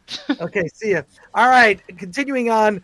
Russell Hall says, no means no, Chris. If Anna says she doesn't want to do something, you should respect that and never ask her again. Have some manners. Oh my God. He's trolling. He asked me the same question for 3 years and he finally got an answer last night. Okay. Well, there you go. Caligula for $5.50. Father, all the games and novels that Disney said are irrelevant. People are upset about this. William Quinones for $2 says, nice, Anna. Noah Sprague Studios for 10. To follow up with my last super, yes, Disney did not say we would get a reunion, but they also did not say that we would not get a reunion. All right, very interesting argument. Solo lost money, that is all, says Hugh Jass for $2.20. Patrick T for $4.99 says Star Wars is George Lucas's story. Star Wars is about the Skywalker family. The sequel trilogy should have been about the grandchildren of Anakin, not Rey nobody. Nate's memes for $2. That was tough love. Vader ain't gonna take no lip. And John Orchard says, for 10, Disney does not have to make explicit statements. Actions belie intent. Interesting. Can you tell Willie nobody called Saul? Says Special Ray for 199. Dr. Certifiable for 5. Disney, quote, hey, we have all these tested and fan-beloved materials to use to make movies with. Nah, close quote. Nerdgenics for 499. I want the gloves to come off in this trial. Debate the argument that modern ideology is what drove the decisions that got us here in the first place. Well, Nerdgenics, I will say, things are going to get heated in the coming weeks. There's someone who's coming on in week 3 on the defense. It will blow people's minds. I cannot wait. And I'm going to keep it a secret. Russell Hall for 5. The main point of fraud on Disney's part is that they promised a coherent film which fans and general audiences alike could watch and enjoy. And he goes on to say May 10th is Victory Day for Russell Hall. Thank you, Russell. Jorge Barracuda for 5. Not going to lie, this trial is way more legit than the sham trials of a humble real estate agent in New York City. Hail Frank Gore and panel 199 in the house. Humble real estate agent. Oh, I know who you're talking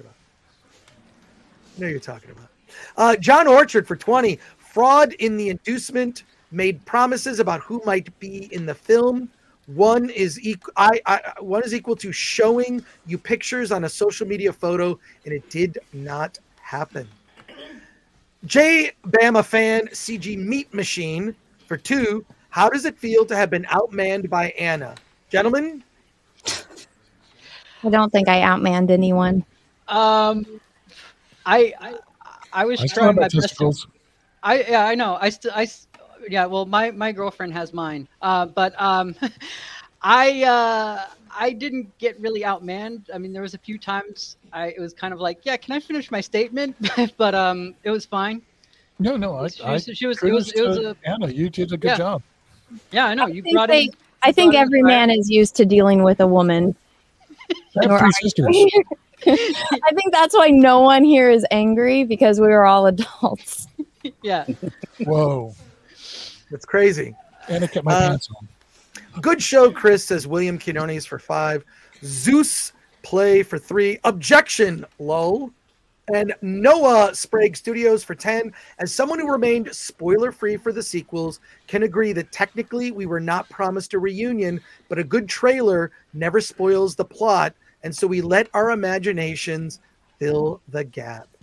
And then I have some chats from our members here. I just want to say one of the benefits of membership, you get to see some of our private member streams, which is Alan usually live streaming video games. We saw a stream where Alan painted his pink room to bone white, which I thought was great. And then also you'll have access to our Discord. Once you get access, you're in to our Discord. So please, we encourage you to all become members. Thoughts on Fitness with Nigel. Threat Level 1 has been a member for 5 months and says, I just want my favorite farm boy back. Chris, can I give you a recommendation that might boost your memberships?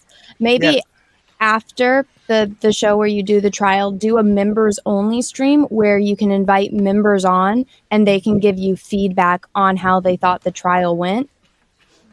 Excellent. We will do that next week. And then you could also do it with if anyone from the trial wants to be on that to participate. And so what you usually do, what a lot of people do is they post it public for like an hour, then they private it to where only members can watch it and only members can come on and participate. I think you would get a really big spike in memberships. All right. So starting next week, we're going to do that. Alan and I will do that. And thank you for the suggestion, Anna. No Anna, problem. by the way, her channel, phenomenal channel. She is unafraid. She gets into scrapes with people on social media. I love it. I love it when you fight. Let's look at Mr. Blackwood is continuing to draw here. What do we have, Mr. Blackwood? We have, it looks like Han Solo. I'm going to guess by the pose. Move your Charlies. iPad down so we can see it. Yeah. Bring the screen down a little bit. Wait, who's Towards that? your chest. It's George. George, look at that. George. George. Different George. I thought it was kind of Elvis because he was swiveling his hips. Yeah, no, I love that. That's great. You've got I see Christian Toto in there. There you go. Look at that. That's awesome. Satan West for 5. Great show. Love hearing both sides of the debate, even if I don't agree with one side. Shout out to all the guests. And Brad Best, threat level 2, has been a member for 2 months, says, prosecution looking fine. Well, there you are. Scott McKenzie, threat level 1, has been a member for 6 months, says, is Jeff 3PO going to be subpoenaed for this case? I have reached out to Jeff 3PO. So we shall see. Last week's missed super chat for Matthew Hammond 499 says, "Is it too late to paint yourself gold?" Oh, I paint yourself gold for the FNT. You read the last 3 ones already. Yeah, I did. I'm sorry about that. Let me unstar those. There you go. And I want to say thank you to everybody. Thank you to everyone watching. We will return next week. Critics Court. We will be debating charge number 2. Links are in the description, not just to the charges, all 9 charges, but to the evidence. Links to, they're all Google Docs. We're all making them open. Mr. Self-Destruct for 2, the honorable, stunning, and brave Frank Gore. Well, thank you for that. So we'll return next week. Sean Hu for 1429. Are the box office numbers presented adjusted for inflation or not? We will get to that. This is an ongoing case. What I would like by the end of this case is to have so much evidence where we have our evidence documents for both sides. We've got our complaint, which we will amend and tweak so that it's much more serious. That this is something that could be taken seriously. The fans are speaking, and the fans are speaking amongst each other. So there you go. So join us on Friday for the normal Film Threat Livecast, and join us every Wednesday for the next several months for Critics Court. Before we leave, who would like to plug their channels or what they're up to before we end the stream? Starting with Mr. Blackwood. Mr. Blackwood? Is my mic on? Yes, it is. We can hear you. Oh, geez. Yeah, you can find me on Instagram at Todd Blackwood. Awesome. And Blackwood there you go. Project. Sorry, I Right. can't see the screen too well because it's pointed at my iPad. So there you go. Yeah, and I'll try Awesome. to post these drawings that I've been doing. That's great. Could you make sure that you use the hashtag so we can all look for it? Use the hashtag Star Wars on Trial or Film Threat Critics Court. Add that hashtag. That's great. All right. Sorry I missed this one. We'll catch up for the next episode. Thank you, your Muslim uncle. You're definitely, we're keeping the streams up. Father Dave. Christ is risen from the dead. By death, he's trampled down death, and to those in the tombs, he's given life. Thanks for having me. This was fun. I do a blog called Blood of Procopius if you're interested in role-playing games, especially the old school ones. This is fun. Thanks. Thank you. And Mr. Korn, Mr. Korn, we did get your but plug again your radio show. Thank you. It is called Seeds of Cinema. We talk about movies. And it's every Sunday, 2 p.m. to 3 p.m. And you can listen to it streaming outnorthradio.com. And it's 2 p.m. Alaska time. That's great. Thank you. Dr. Gordo. Well, as you can probably tell, this is my first time ever on a live stream YouTube. So I really appreciate this opportunity. I have absolutely nothing to plug, but I'm hoping we can do this again. Well, thank you for your service, sir. We appreciate it. So I just thank you from me personally. Thank you for that. And now, Mr. Willie. Hi, I have a couple of YouTube channels. One is Willie the Monkey King, and Willie the Monkey King, where I do have animated content, and I do some behind the scenes videos of the of an animated web series that I'm making. I also have Willie the Monkey King's music, where I put up music that I've created. And yeah, there you go. All right, and thank you for having me. Of course, thank you, and thank you for your service. Thank you to the entire defense. I don't care what the chat says. I think you all did great. I think a lot of people in the chat think that you did well. And Father Dave, on a personal note, I will just say that I think that redemption, forgiveness is something from religion that I think that I really enjoyed in the original Star Wars trilogy. And I think we could have used more of it maybe in the sequels. That's just my personal opinion. So there you go. 200 Watt Studio for 2 wonderful panel tonight. Anna, if you might please plug your channel and what you're up to coming up. Hi, everyone. I'm that Star Wars girl. For those that don't know me, I am on YouTube, Twitter, Twitch, Instagram, Facebook. I think that's all the socials. If you just look up that Star Wars girl, you will find me. But I just like to say, everyone, I know not everyone does this every single day, but I think you guys did a good job. And I'm sorry if I was a little bit argumentative. That's just my personality. It is nothing personal. I think you guys did a great job, and it was really fun debating with you guys. I would get shit from people my whole life, so it's nice to actually be able to discuss this with people that have, the same love and knowledge level as I do. So I really appreciate it, and I did have a lot of fun, and I would love to do this again sometime with all of you. You guys are all great. Thank you. Thank you, Anna. Awesome. And thank you to the audience. We'll be back next week. I appreciate it. The chat, you are part of this. I want to remind you, the chat, you are the jury. You are the jury in this. So you will ultimately decide how this all ends. Thank you for that. And we will end with our intro because we don't necessarily have an outro yet. We're working on that. I want to also thank Glenn Brown, our producer, who put together all these videos, did the prep. He's done an amazing job. Glenn Brown, just fantastic. I got so many compliments on the videos. Thank you for that. And Ms. Pico Coffee in the chat, keeping it real. And making things so much easier for us on the live stream. And I'll just say, we'll see you next week. Your attendance is mandatory for Critics Court.